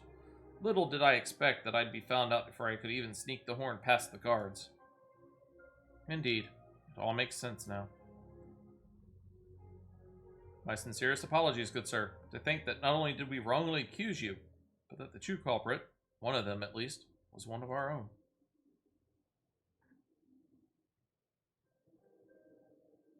Using your position and knowledge as a security officer to mastermind such a heinous act, can you two even begin to comprehend the gravity of your crimes?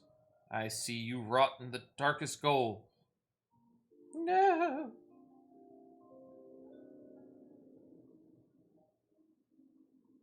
Wait, I beg of you.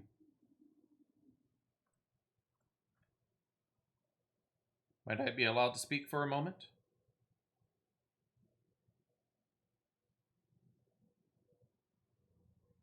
I come from a poor family of refugees. Before they graciously hired me as a saucer attendant, I lived alone with my mother. For years, it was a constant struggle to put food on our plates. We feared that each coming day might be our last. Often, I would hear my mother sobbing at night, unable to hold back the grief and pain she hid inside for her son's sake. One day, her name day was approaching, and I had a thought. Once, for one day in her life, I would do something that would bring a smile to her face. And so, I got her a ring. Or, more accurately, I stole it.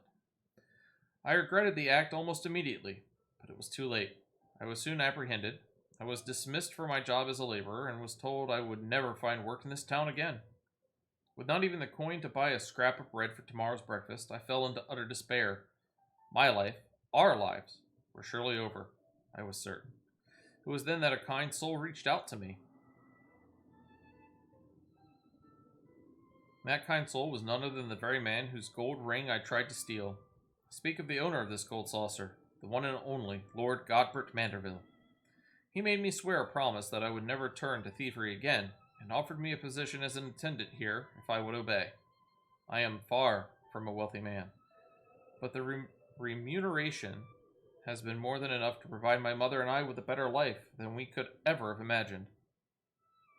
I was deeply wounded, of course, when I was judged by my less than upstanding history and wrongly branded a thief. I understand all too well that unfortunate circumstances do not justify turning to crime. And yet, hearing Master Pippamaya speak just now, I cannot help but feel for him. And so, I beg of you, what little it might count for, do not go overly hard on the man. Your plea has been heard, my good man.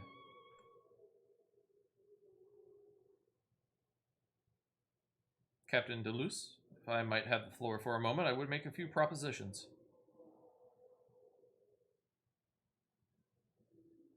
Proposition number 1. In my capacity as owner of the Manderville Gold Saucer, I hereby gift to Pippamaya and Sasapano's dear brother one Sabotender Imperator on the house. The horn was a gift, meaning that no theft has taken place here today. Thusly, there is no crime for which you need answer to the authorities. Such boundless generosity.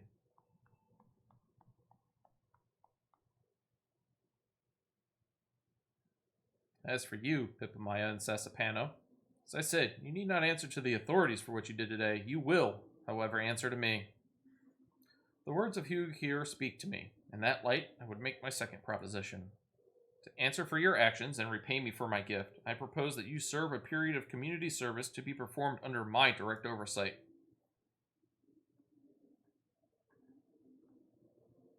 Pippamaya, you are to don a senior Sabotender suit and serve as a caretaker's assistant to the children's ward at the Frondale's Frostistery.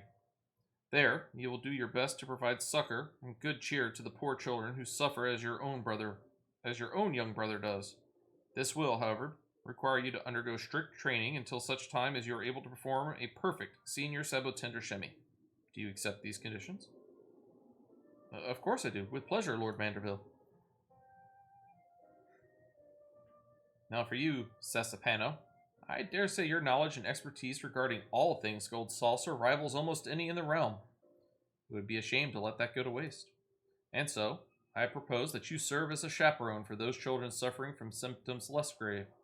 You will show them about the gold saucer, that their hearts may lighten, and they may forget their pain for a time.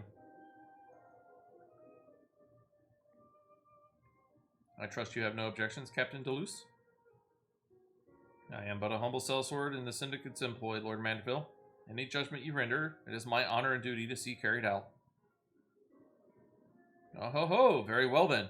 I do believe we can now consider this matter closed.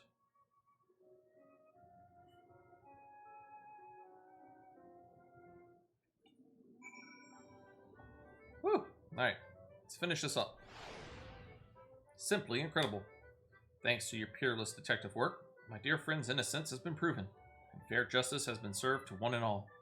Lord Manderville granted Pipamaya and Sesapano a brief reprieve before beginning their sentence, that they might deliver the Sabatender Imperator to their brother in person. You can only imagine how his eyes will alight at the very sight. Truly. Give me 1 second. Somebody else is logged in. Truly, you have saved the day in more ways than one, and all of us here at the Gold Saucer are in your debt. As a token of our most sincere gratitude, I have prepared a special gift for you. Pray, claim it from my stern-faced colleague here. What's this one over here? Ooh, we're going to go do that here in a second. Ollier has informed me that you most graciously lent to us your aid in the investigation. On behalf of all the staff here at the Manderville Gold Saucer, I thank you. We have prepared a token of our gratitude. Pray accept it from my colleague, Grieg, at the entrance. Let's see if we can't get over to Round Square. We're going to go do one of the little games that they do here. This one's called Air Force One.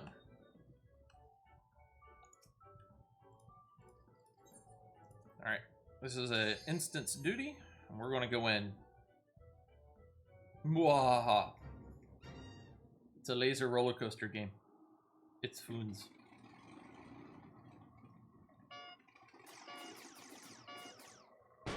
Go!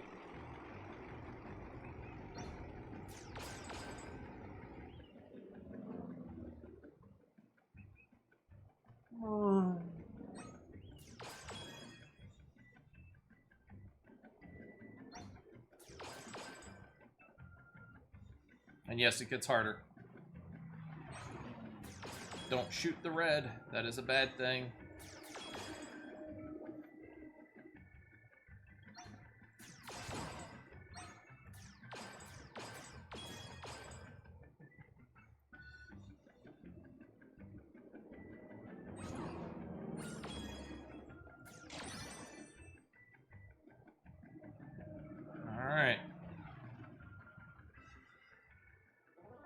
Get your trigger finger ready.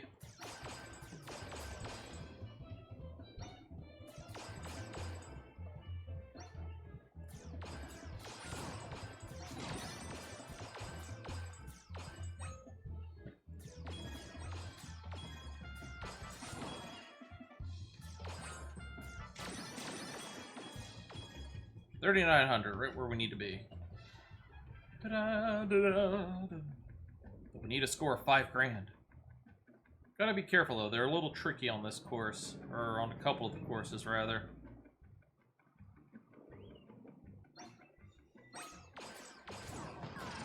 Yep, see? Somehow I get that one all the time. It irks me now.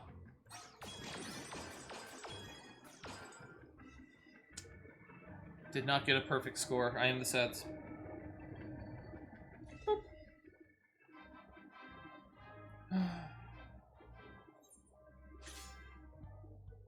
This the doll. Did the doll.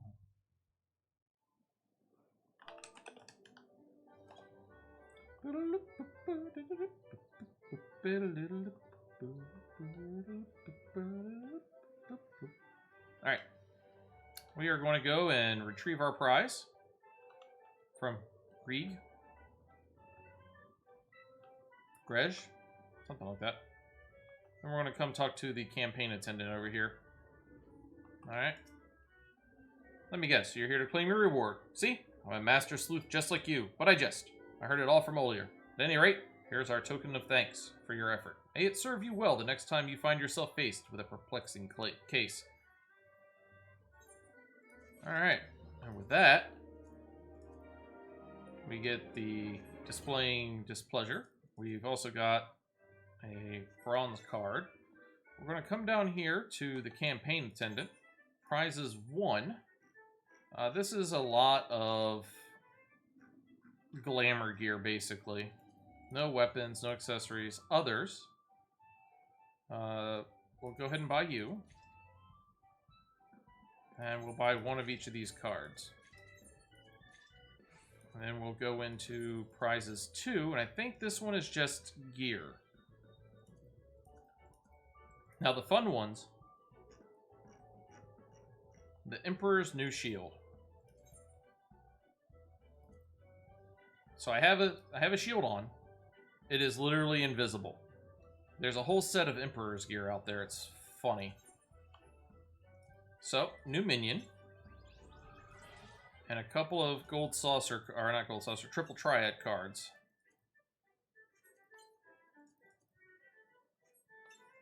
Alright. Where to next? Lanaska. Let's head back to Laneska. There's 1 or 2 things to unlock there.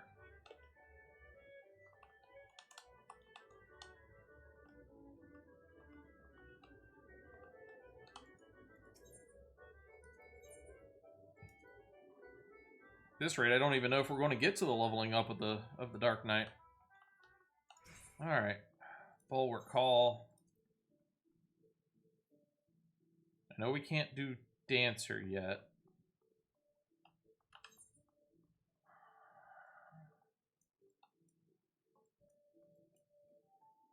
Yeah, Shall We Dance is not available to us. So, Gunbreaker's not available, and Dancer's not available. We're going to talk to this person and unlock Blue Mage. Scholar doesn't unlock until we get Arcanist high enough level. We might want to work on that. You there. Would I be right in guessing you're an adventurer? If so, I have a request to make.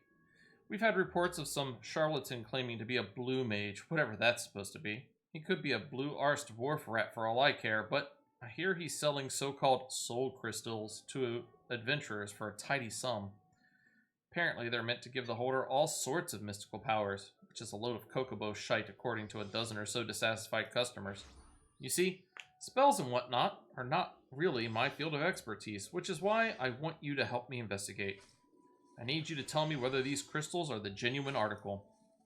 If they turn out to be fakes, I'll arrest him on charges of fraud, and you will receive fair payment for your assistance. And if they by some miracle end up doing what he claims, you might be able to pick up a new parlor trick or two. So are you in? Sure. Very good. We've received word he's haranguing passengers near Summerford Farms. I'll meet you there. Alright, let's pick this up.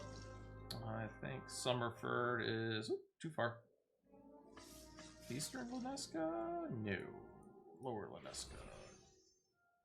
Cedarwood, that's Morabi. Middle Laneska. There we go. Oh. Oh dear. Well, that's not good.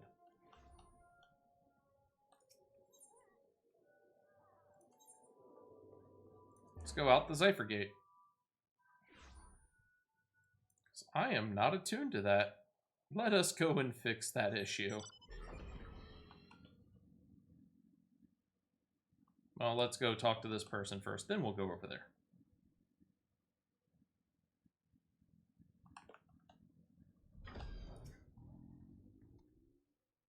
You got here just in time. Looks like he's about to make his pitch.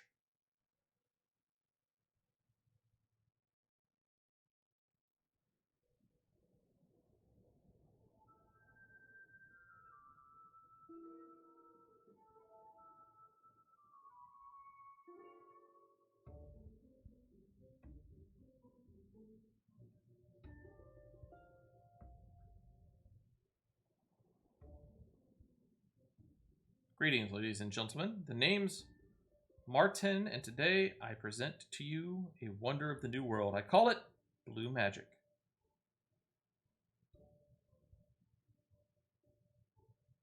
Beyond the indigo deep live the Wallaki, who have their own unique brand of spell casting. Like black and white magic, it draws on aether from our surroundings, but that's where the similarities end, my friends. I'm sure you've all seen wild creatures lashing out with fire, ice, and what have you.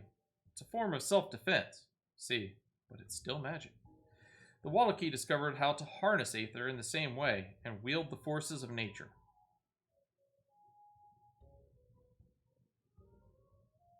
But how? I hear you cry. It's simple. You have to attune your mind to the instincts of the beast. When a creature is driven to attack, you can see into its soul. When you overcome it in battle, you absorb some of its aether and make its power your own.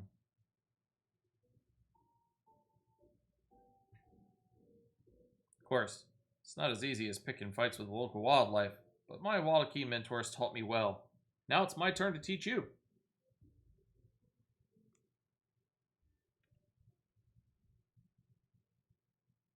Behold the power of blue magic.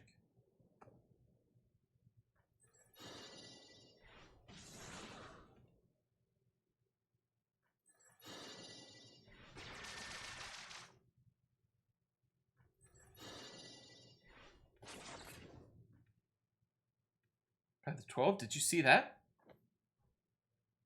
I thought you'd be impressed. Now, before anyone asks why it's called blue magic, let me tell you. For the Wallaki, this color holds special meaning, sacred even. And seeing as this ain't white or black magic, it seemed like the perfect fit.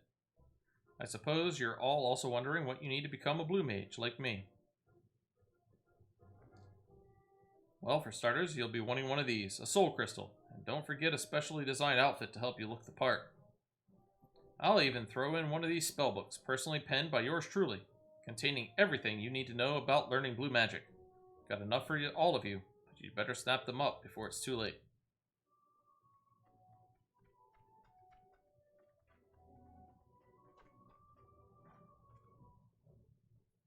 Are you lot really that dense? Can't you see he's playing you for fools? Drive the beast to attack. More like run headlong into battle with only a silly blue costume for protection. Of course, no one can claim it's fraud when they're at the bottom of some creature's belly.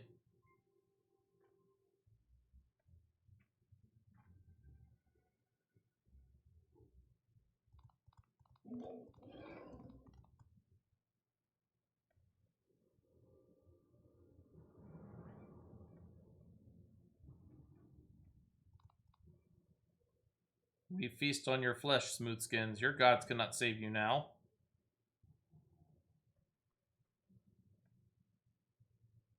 All of you, stay back.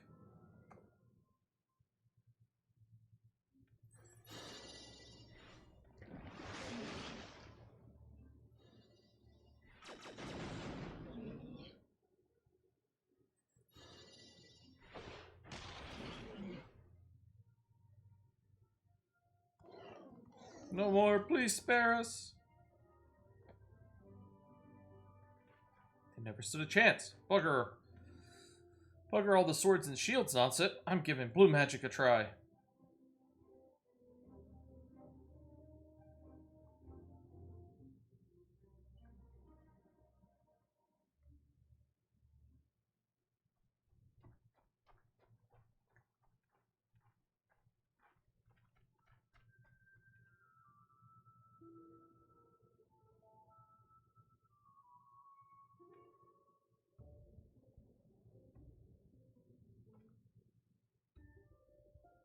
There's definitely something fishy going on here, and the arrival of those Mamul Ja were a little too timely for my liking.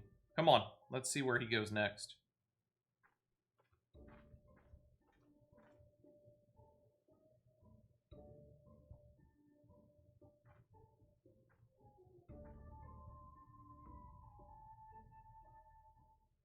Alright.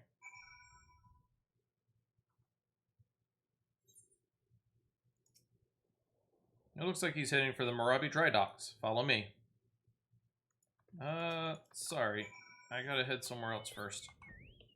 Then I'll head down to the Marabi Dry Docks. Should be down here.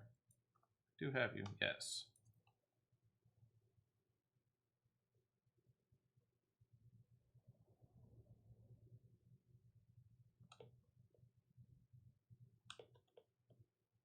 Don't know how I missed this one.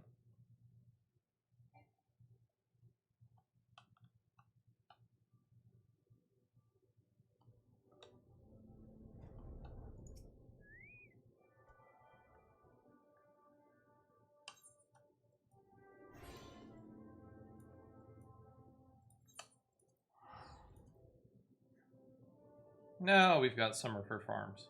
That's better.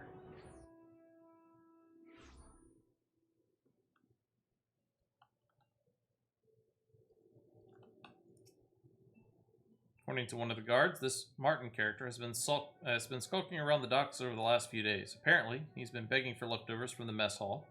Considering that he's making Gil hand over fist from gullible adventurers, this strikes me as more than a little odd. Anyway, he was last spotted making his way to the Salt Strand. Let's go.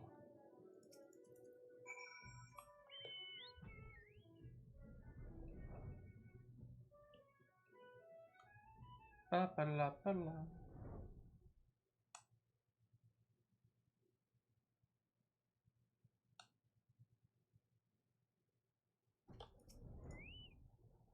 Just as I suspected, he's up to no good. Why else would he come all the way to a place like this?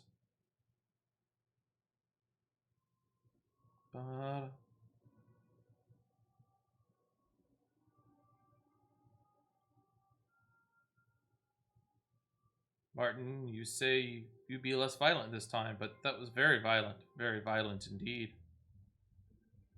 It all adds to the realism, and you lads did a great job. Your gods cannot save you now. Nice improvisation. Improv. That one bloke damn near shot himself. I think we've seen enough.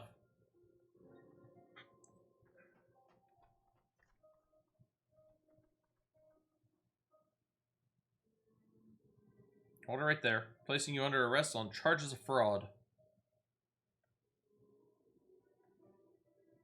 Fraud? This is all a big misunderstanding. Can't pull the wool over my eyes. The game's up. The same goes for you two. I knew you were in cahoots from the very beginning. As for those crystals, I'm about as convinced by them as I was by your acting. Say what you will about our sales technique, but there's nothing dodgy with the merchandise. I'll have you know I poured my heart and soul into those crystals, and the spell books explain how to learn the magic. It ain't my fault if the buyers can't be arsed to read them. And if you're thinking about clapping me in irons over the outfits not providing enough protection, I can assure you they were tailored especially with the needs of a blue mage in mind. I'll admit, I had to cut a few corners to keep the costs down, but still. So it all boils down as to whether the soul crystals are genuine or not. I know it's a lot to ask. Did you try this blue magic of his? Sure.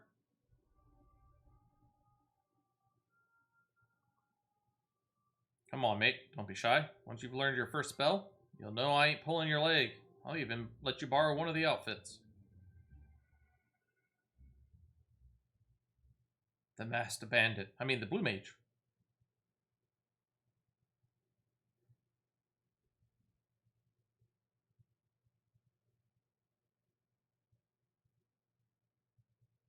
Ah, yes. Very fetching.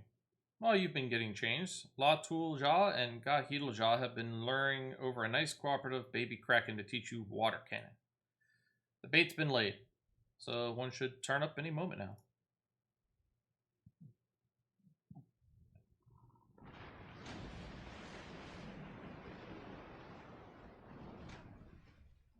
Run away! Run away! That's a bit on the big side, lads. Not to worry, all you have to do is give it a few licks with the patented blue magic focus, or stick if you prefer. Our tentacle friend will return the favor by firing possibly quite painful jets of water at you. Oh, and try not to die. What?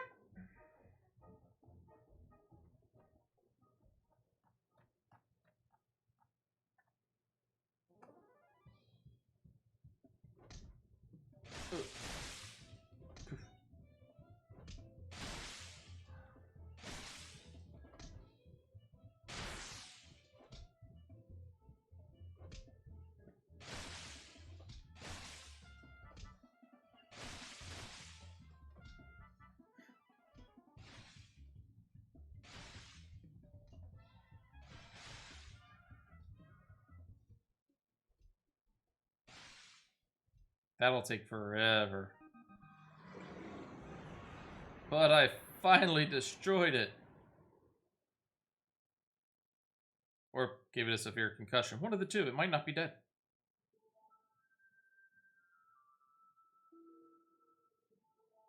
Impressive. After that little escapade, you should be able to find your very own water cannon. By the by, you don't, strictly speaking, need to be struck by the magic you're trying to learn, but that'll probably happen whether you want it to or not. In some cases, repeatedly. As long as you're the one the beast's after, its power should be yours, assuming you can defeat it. You see, this is what most people don't realize about becoming a blue mage. When you start out, you're like a blank slate. It takes a fair amount of bravery to stare these creatures down and look into their souls. It's a shame that not all my customers have your determination, but that's hardly grounds for calling me a fraud. You don't think he's telling the truth, do you?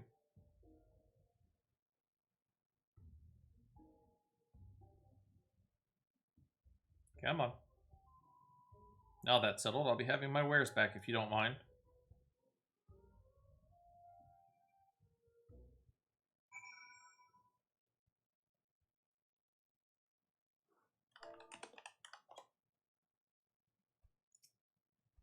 What's that? You still don't believe me? To be honest, mate, I don't know what more I can do. Tell you what, why don't I give you a soul crystal outfit and spellbook for free? That way, as a fully fledged blue mage, you can act as living proof of my innocence. Sound fair to you? Sure.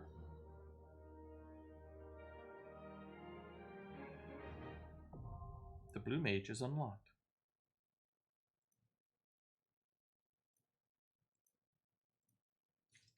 Alright. We'll equip Rainmaker. We'll equip all the little bits of gear that we have.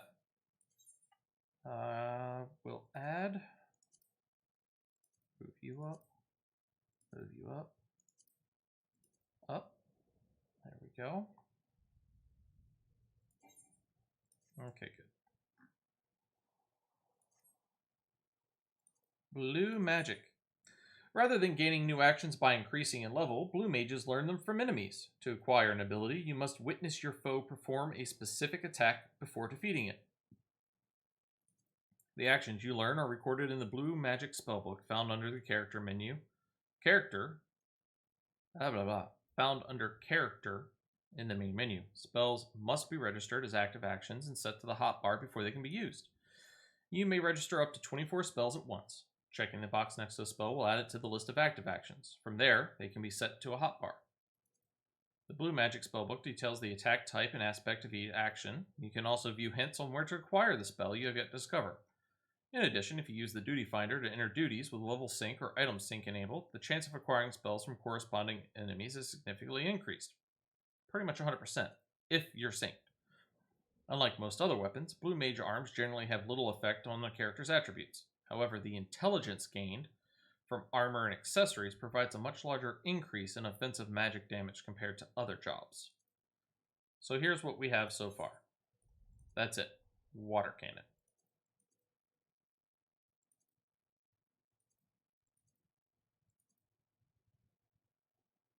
That's it.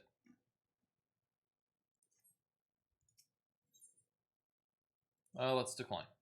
We'll just leave him there. That's it for the unlocks today. Alright. Say hi to the next person that logged in.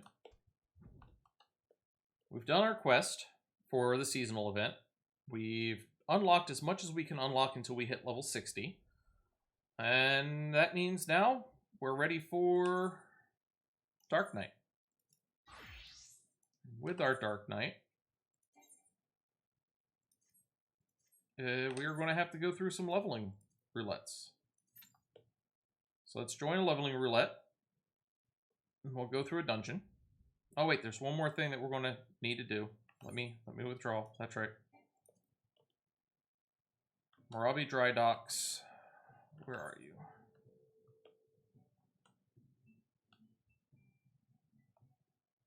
I think it's down here. Ferry Skipper? Yeah. To the Wolves' Den. Don't know if this is my first time here or not. Let's find out. Yeah, we're unattuned. So this is where you go for PvP.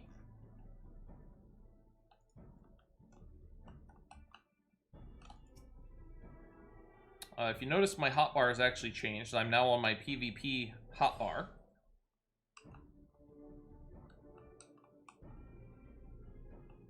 We're going to go turn in this quest, and then we will join in.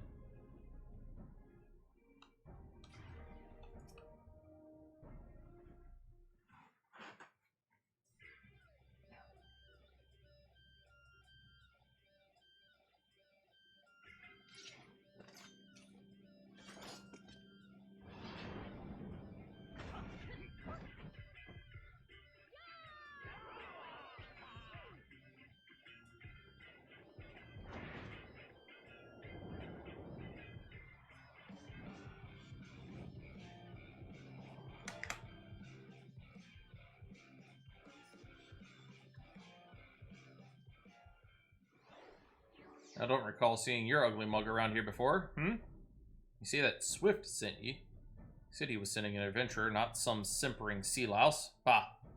If I'd known it was your sorry hide I'd be dealing with, I'd have spit on your recommendation papers and tossed him into the briny deep. But, much to my charging, you made it here in one piece. So listen up. They call this place the Wolves' Den. But you're no wolf. No. You're the run of the litter. A whimpering, drooling pup who'd be lucky to suckle one drop from your mom's teat before your bigger siblings grabbed you by the neck and tossed you aside to starve like the wretch you are. Stand up straight, maggot. This ain't no place for the faint of heart, and I give ye sorry arse till midday before you run home with your tail between your legs, crying for your mom. You're behind hell, but because I'm feeling so goddamn generous, I'll give it to you anyway. If you've a mind to learning something, come back and I'll beat it into you good and proper. And next time you show your ugly mug, I want to see fangs. Dismissed. The Wolves' Den. You have been granted entry to the Wolves' Den. The floating arena is used by the Grand Companies of Eorzea as a training facility of their recruits. Yeah, PvP. And if we come do this one over here, which we'll do later, it's earning your wings. It's the front line. Oh, let's go ahead and do it. We're right here. I don't think it takes much. It's just a cutscene. Pish Ska. Soft Knox comes to Wolf Place, learns that Uplanders have many heart thumps for fighty play. Soft Knox sees chance for a busy deal. Offers gobby hand lending for Uplanders to have better fighty play. Crunch bone and smash steel muchly. Now, new fighty play is born, name of Rival Wings. Machina of Gobmake help Uplanders make much mayhem together. If Uplander wishes to fill brain case with knowings of Rival Wings, Soft Knox happy to give many tongue flaps. They speak so weirdly.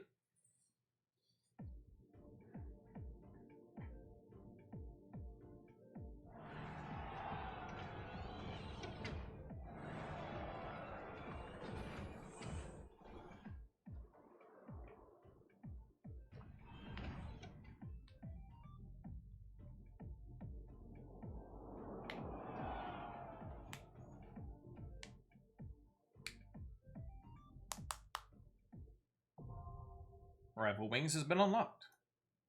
Duty Finder has been updated with a new regular duty. You have been granted access to Astrologian, an old Charlian testing site.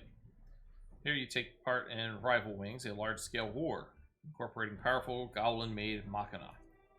Alright. Now we're going to switch over, no, not to the Mechanist, or in this case the Arcanist. We're going to switch over to the Dark Knight.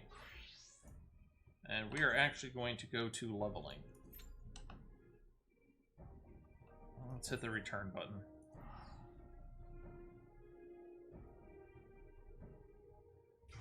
Oof. There we go. Back to normal. We've got less than a 5-minute wait. Let's see here. Where's somebody over here?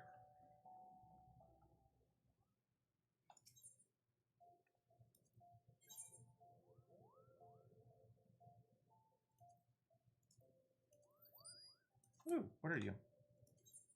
E4, yeah.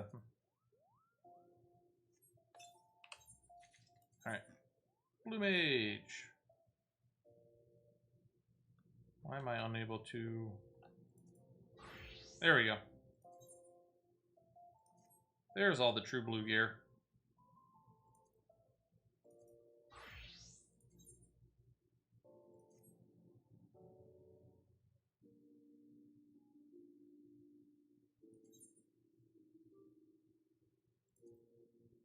Poor Alchemist.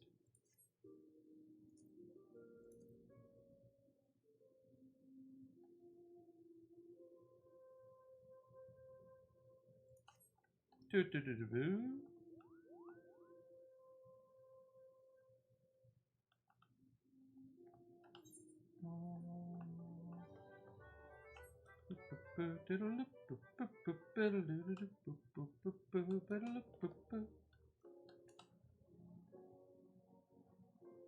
No, this is the Gentleman Corpse Groom.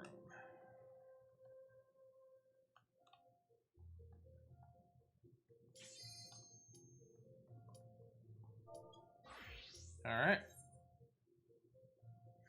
See what we can't get for gear and whatnot.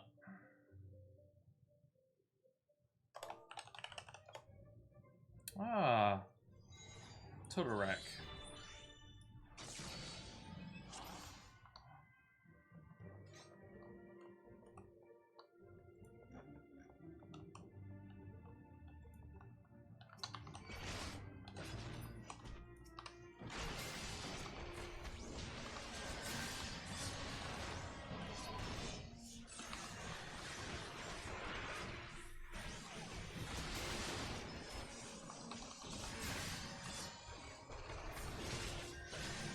Let's see, White Mage. I am not the only low-level person in here.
Alright.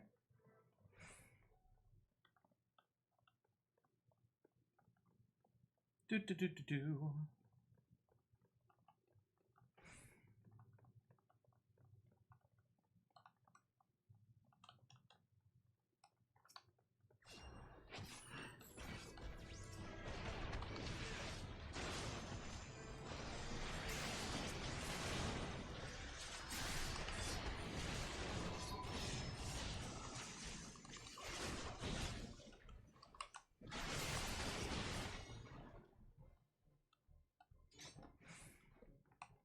Okay, they did not drop one.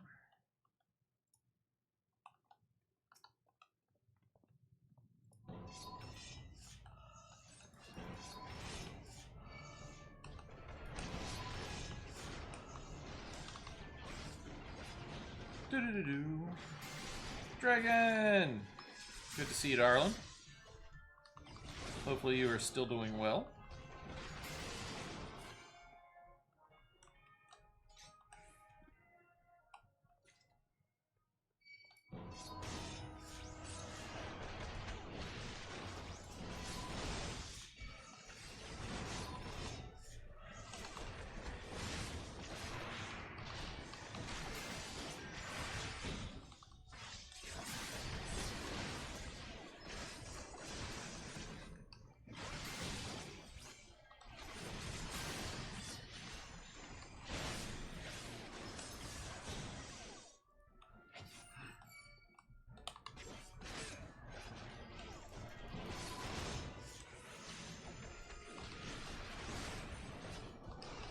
Da-da-da-da-da-da-da-da-da.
Yeah. I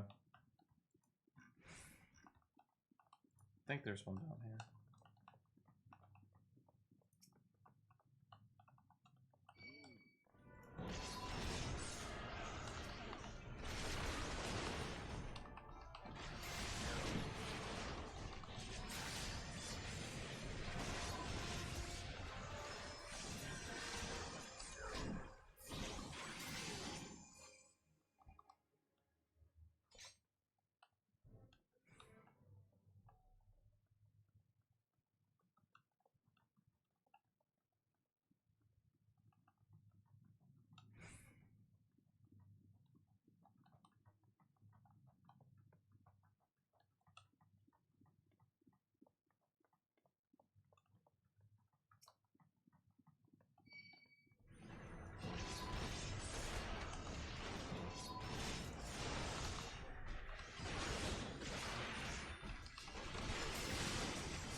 Nope.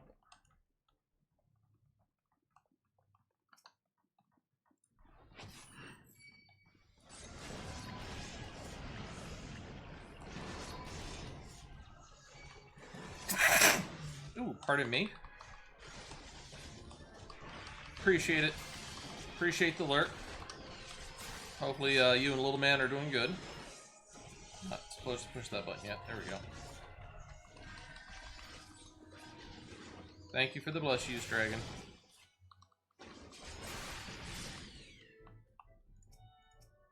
Alright, he's got it. It's number 3. We need one more.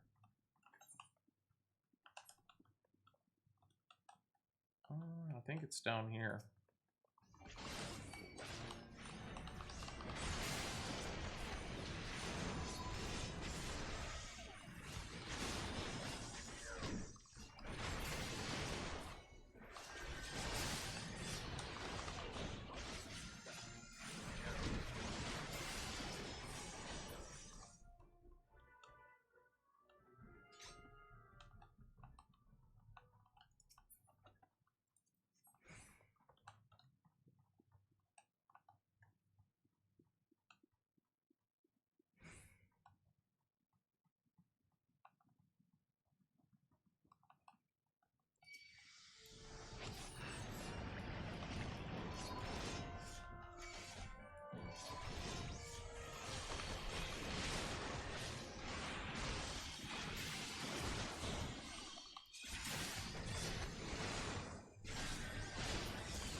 Not a lot to do with this level.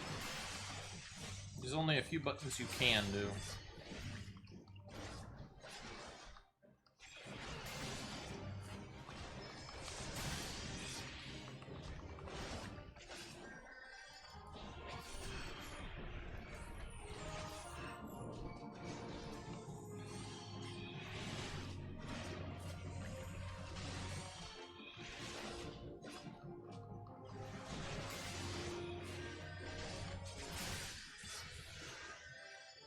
And there's our first level.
Oh, we don't make it through? Screw that then.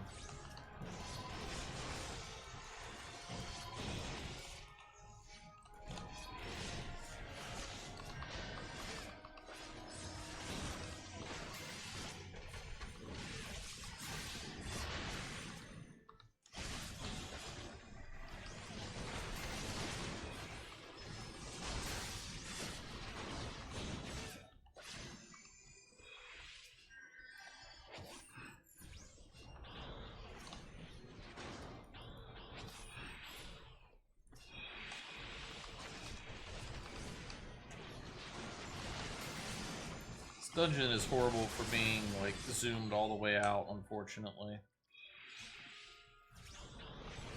I say unfortunately because that's how I like to play. I like to be able to see things, but in this case, if you do that, you can't see crap.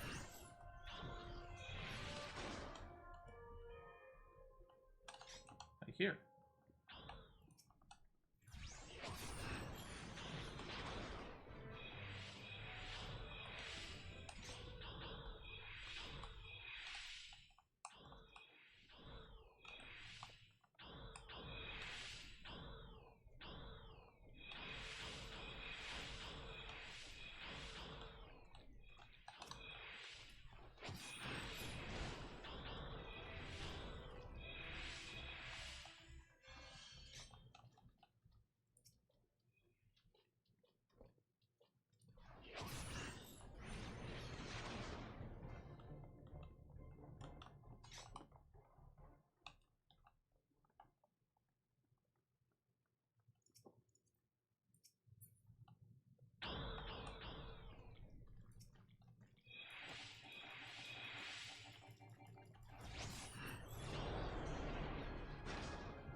Boss time.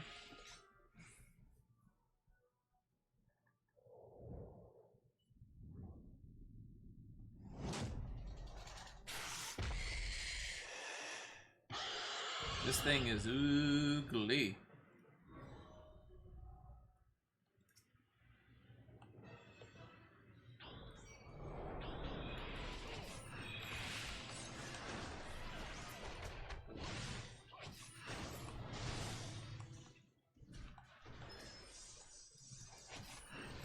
Come here, big ugly. Oh, don't stand in that. Use your attack. Use my damage.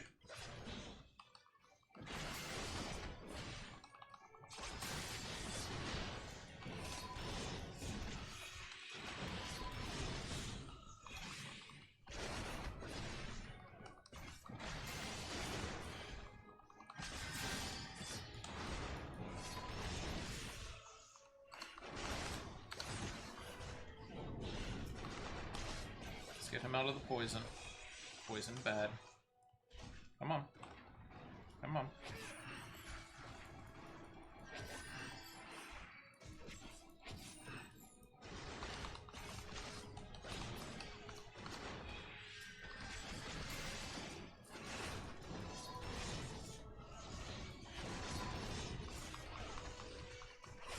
I'm getting beat to crap, guys.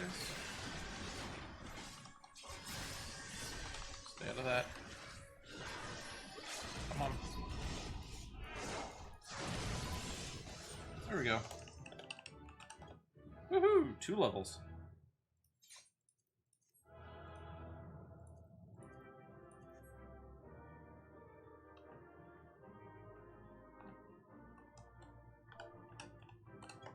Give everybody a bow. Thank you. Thank you. Alright. Everybody vote on treasure. Everybody give commendations. Let's get this chicken started.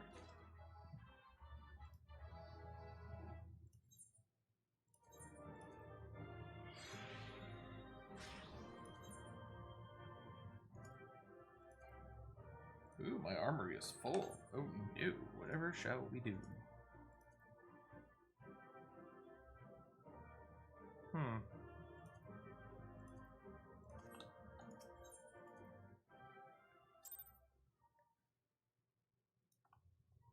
Alright. First things first.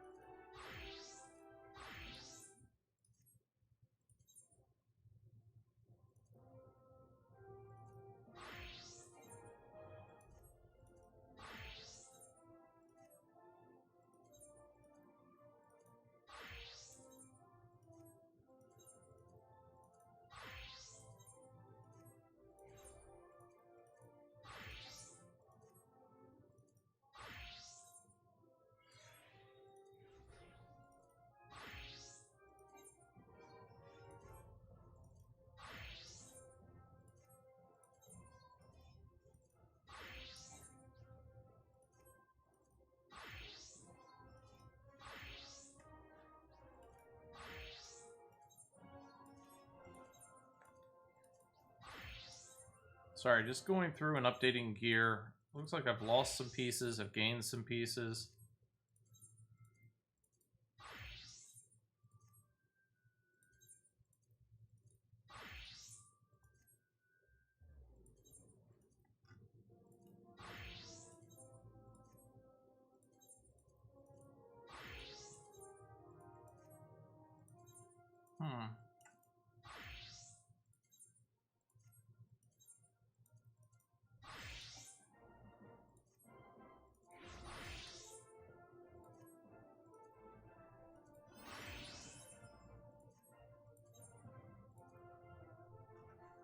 I have 2 minor botanists and fishermen. Let's go ahead and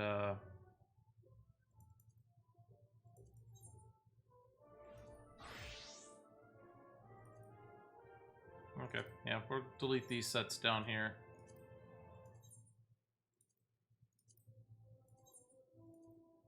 There we go. Now, back to the Dark Knight. How many seals do we have currently? 5,000 company seals. Let's go take care of that real quick. Sprint. We're going to go get a level. Just different type of level. But we've gone up 2 levels, so that's a bonus.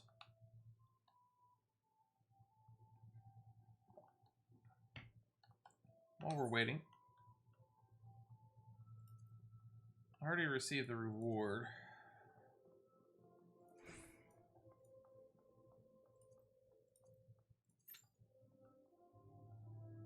We'll queue up for another dungeon. Apply for a promotion. We needed 4,000. We got 5. What do we need for our next rank? Complete the Grand Company, rank 1 in the Hunt Log, and 5,000. Okay. Let's see. Hunt Log, Grand Company. Oh, we've already done that. So we just need seals. We need 5,000 seals. Alright. Well, we're waiting. We're going to go do Hawk Manor. It's not a very hard dungeon. Then once we're done, that'll be the end of the story for the day. Whee! Yes, it is all the silliness until the timer hits. However, we need to go repair gear. And is there anything in here that still has nothing on it? It's a level 15 Marauder's Alarm. Let's return you to the inventory. That's level 28 thing. Let's return you to inventory.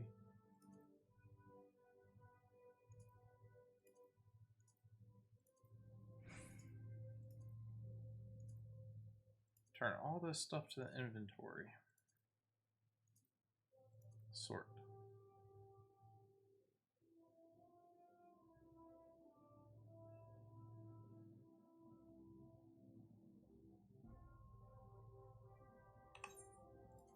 Where's Samurai?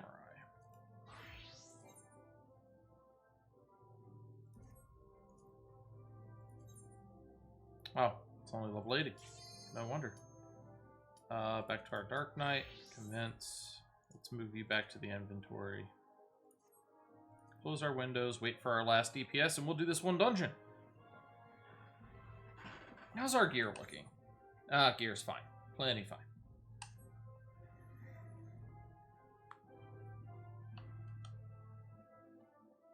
I don't know if that last DPS is going to make it or not.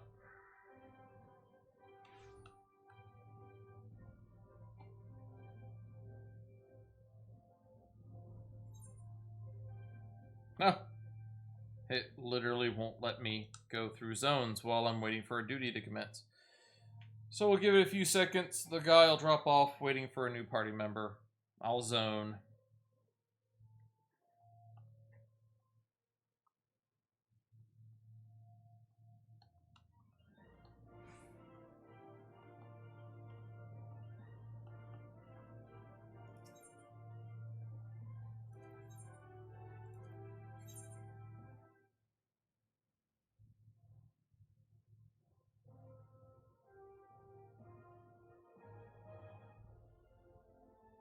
I think we're pretty much in the best we can get.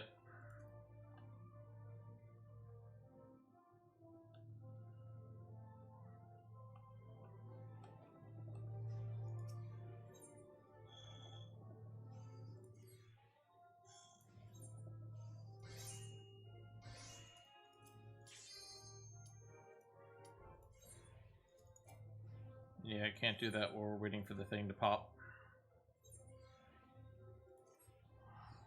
Come on.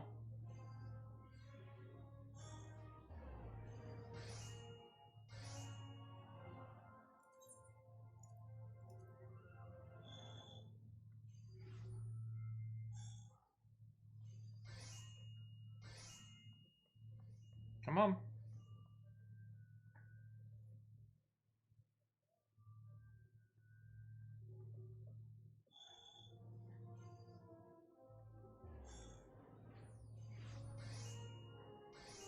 There we go.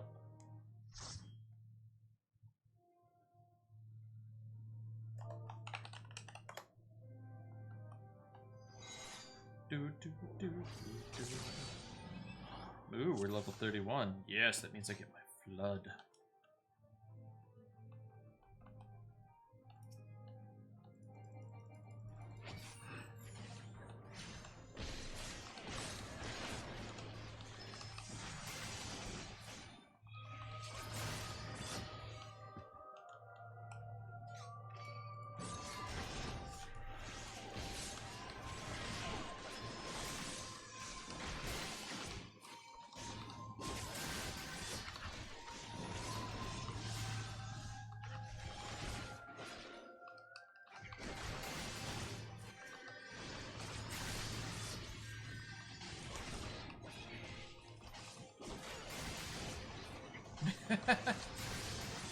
Oh, I'm taking a screenshot of that.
Darkness, there we go.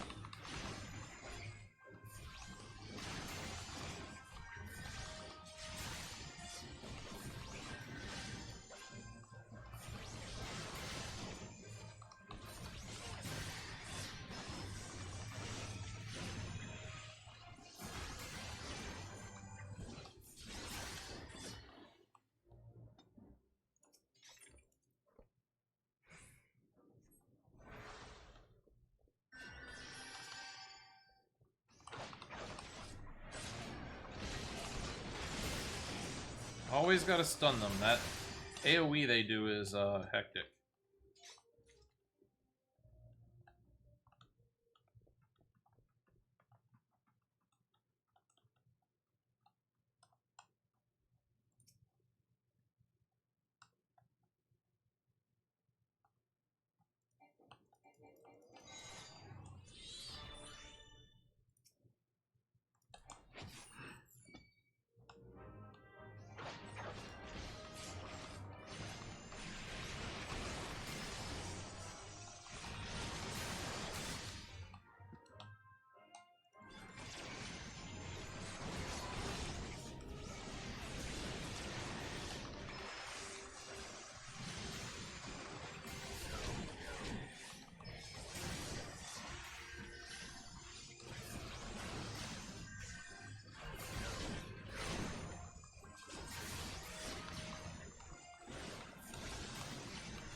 All right.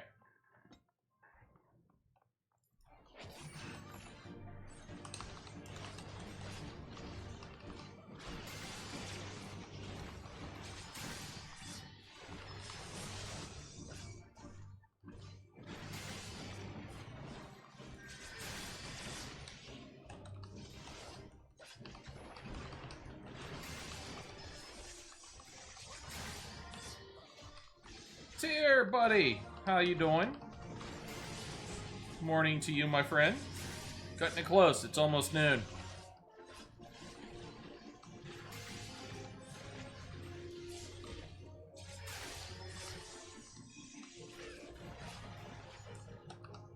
doing good. We unlocked a few more classes today. We're trying to level Dark Knight, because that's the one that won the vote.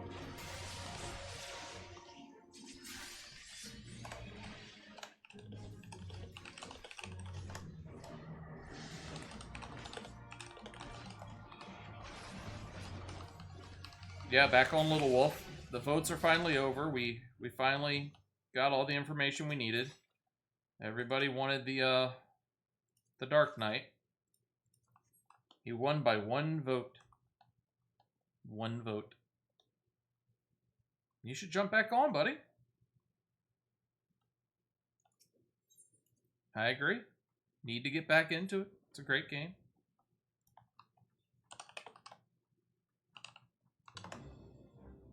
Oh, great. People are being stupid. Go figure. Come on.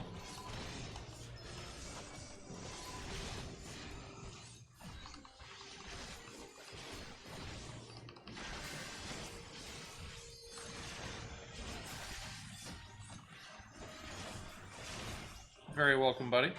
Appreciate you stopping by.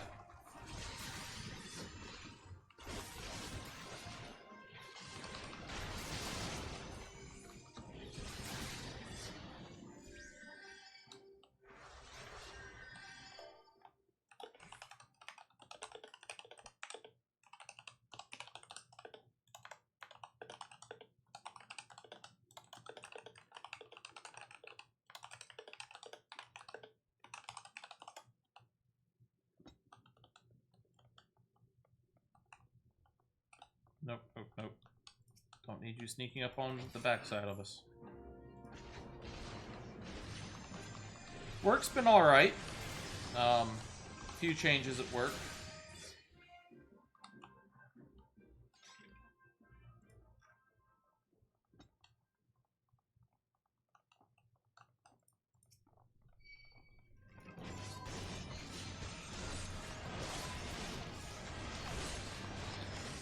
They're making changes to our network. It should be a lot easier to troubleshoot some things on some of the networks. So, good changes. The unknown changes are later on. Yeah, that's a good improvement. Later on, though, all the contract stuff is still up in the air. We still don't know what's going on with a lot of things.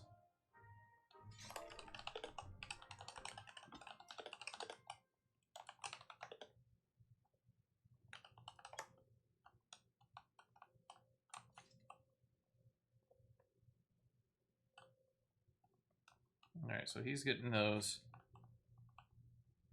Yeah, we got another 6-month extension, and then there's a follow-on to that 6-month extension, possibly. They don't know when we're getting cut over to the new contract. There's a lot of things up in the air on the new contract. It's like...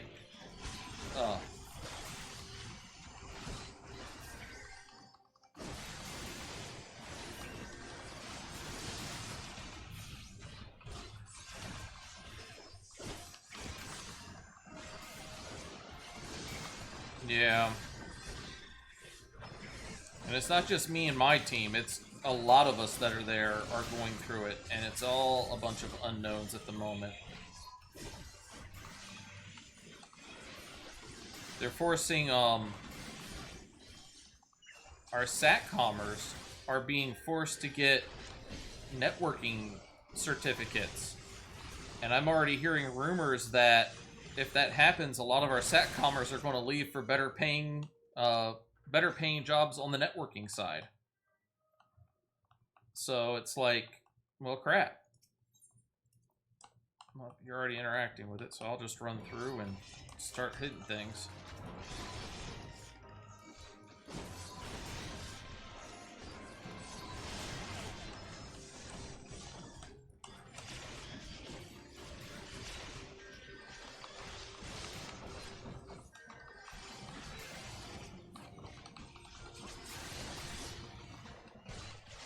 Well, this time it's not the it's the place and it's not the contract. Like when me and Dragon got hired, we knew that the contract was in rebid, but a whole lot of other shit fell through.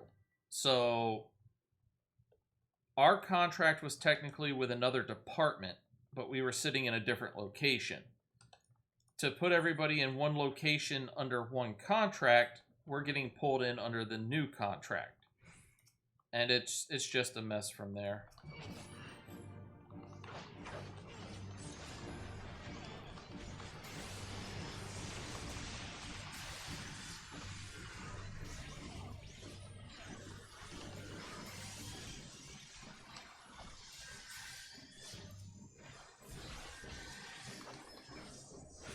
So, it is what it is. We'll take everything in stride.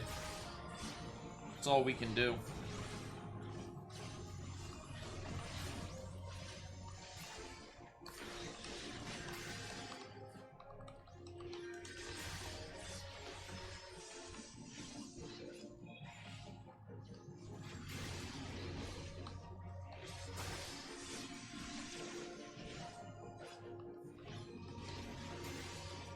Come on.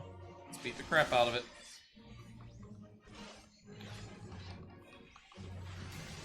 Are you getting DC'd? What's going on with you over there, buddy?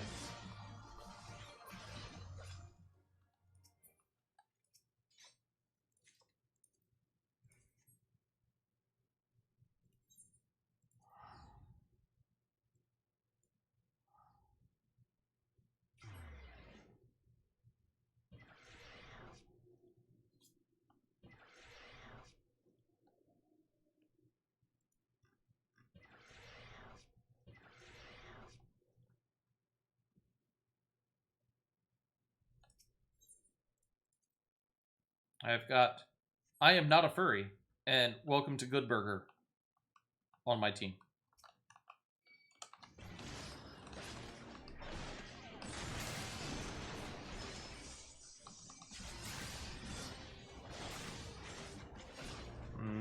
Burgers.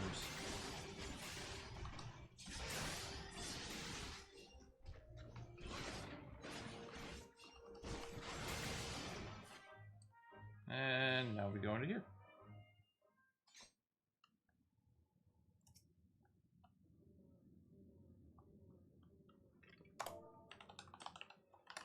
Ready?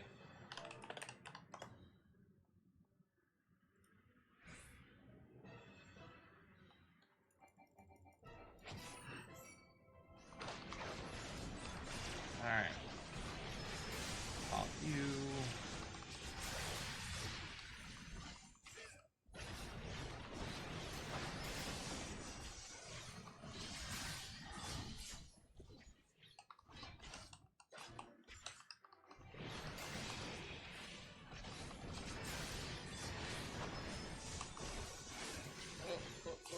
I can't do anything about that.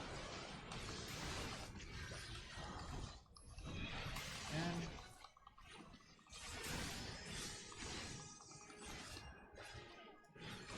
that reprisal.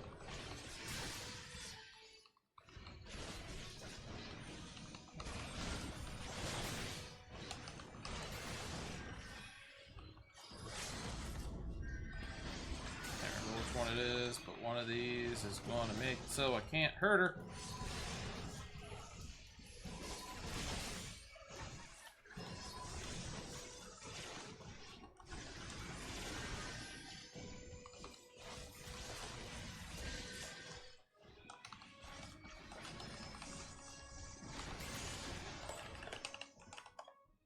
Good job. And we got another level up. No, this one's going to I am not a furry. Greed. Greed. Thank you. Woo.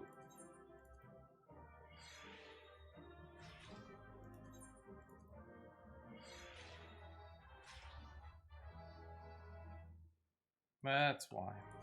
That's why. All right.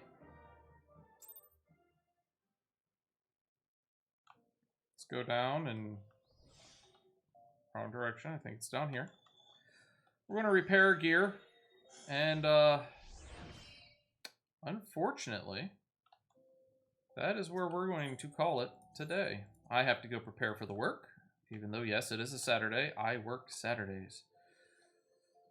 So let's switch over to our ending screen. I'm going to send our guy back to the Free Company house. He hasn't been there in a while, so that'll be fun for him. I have been Trainer276. I have been your Eorzean liaison. Now, sadly, I know I usually stream on Tuesdays. However, unfortunately not going to happen this coming Tuesday. Some work stuff has come up. Got to take care of it. So I'll be streaming Wednesday instead. So join me Wednesday. And we will, once again, we'll be doing the weekly resets, which there's not that many anymore. It's Deliberium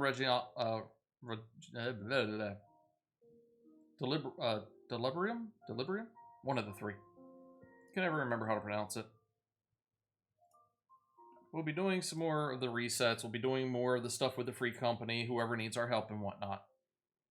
It'll be a fun time. So, we are going to raid out to Pictobeam. She is another person in my Free Company. Wonderful individual. I hope everybody's had a great day. And I will catch you next time in the lands of Eorzea.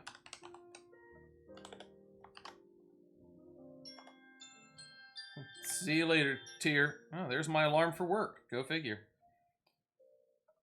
Love you all.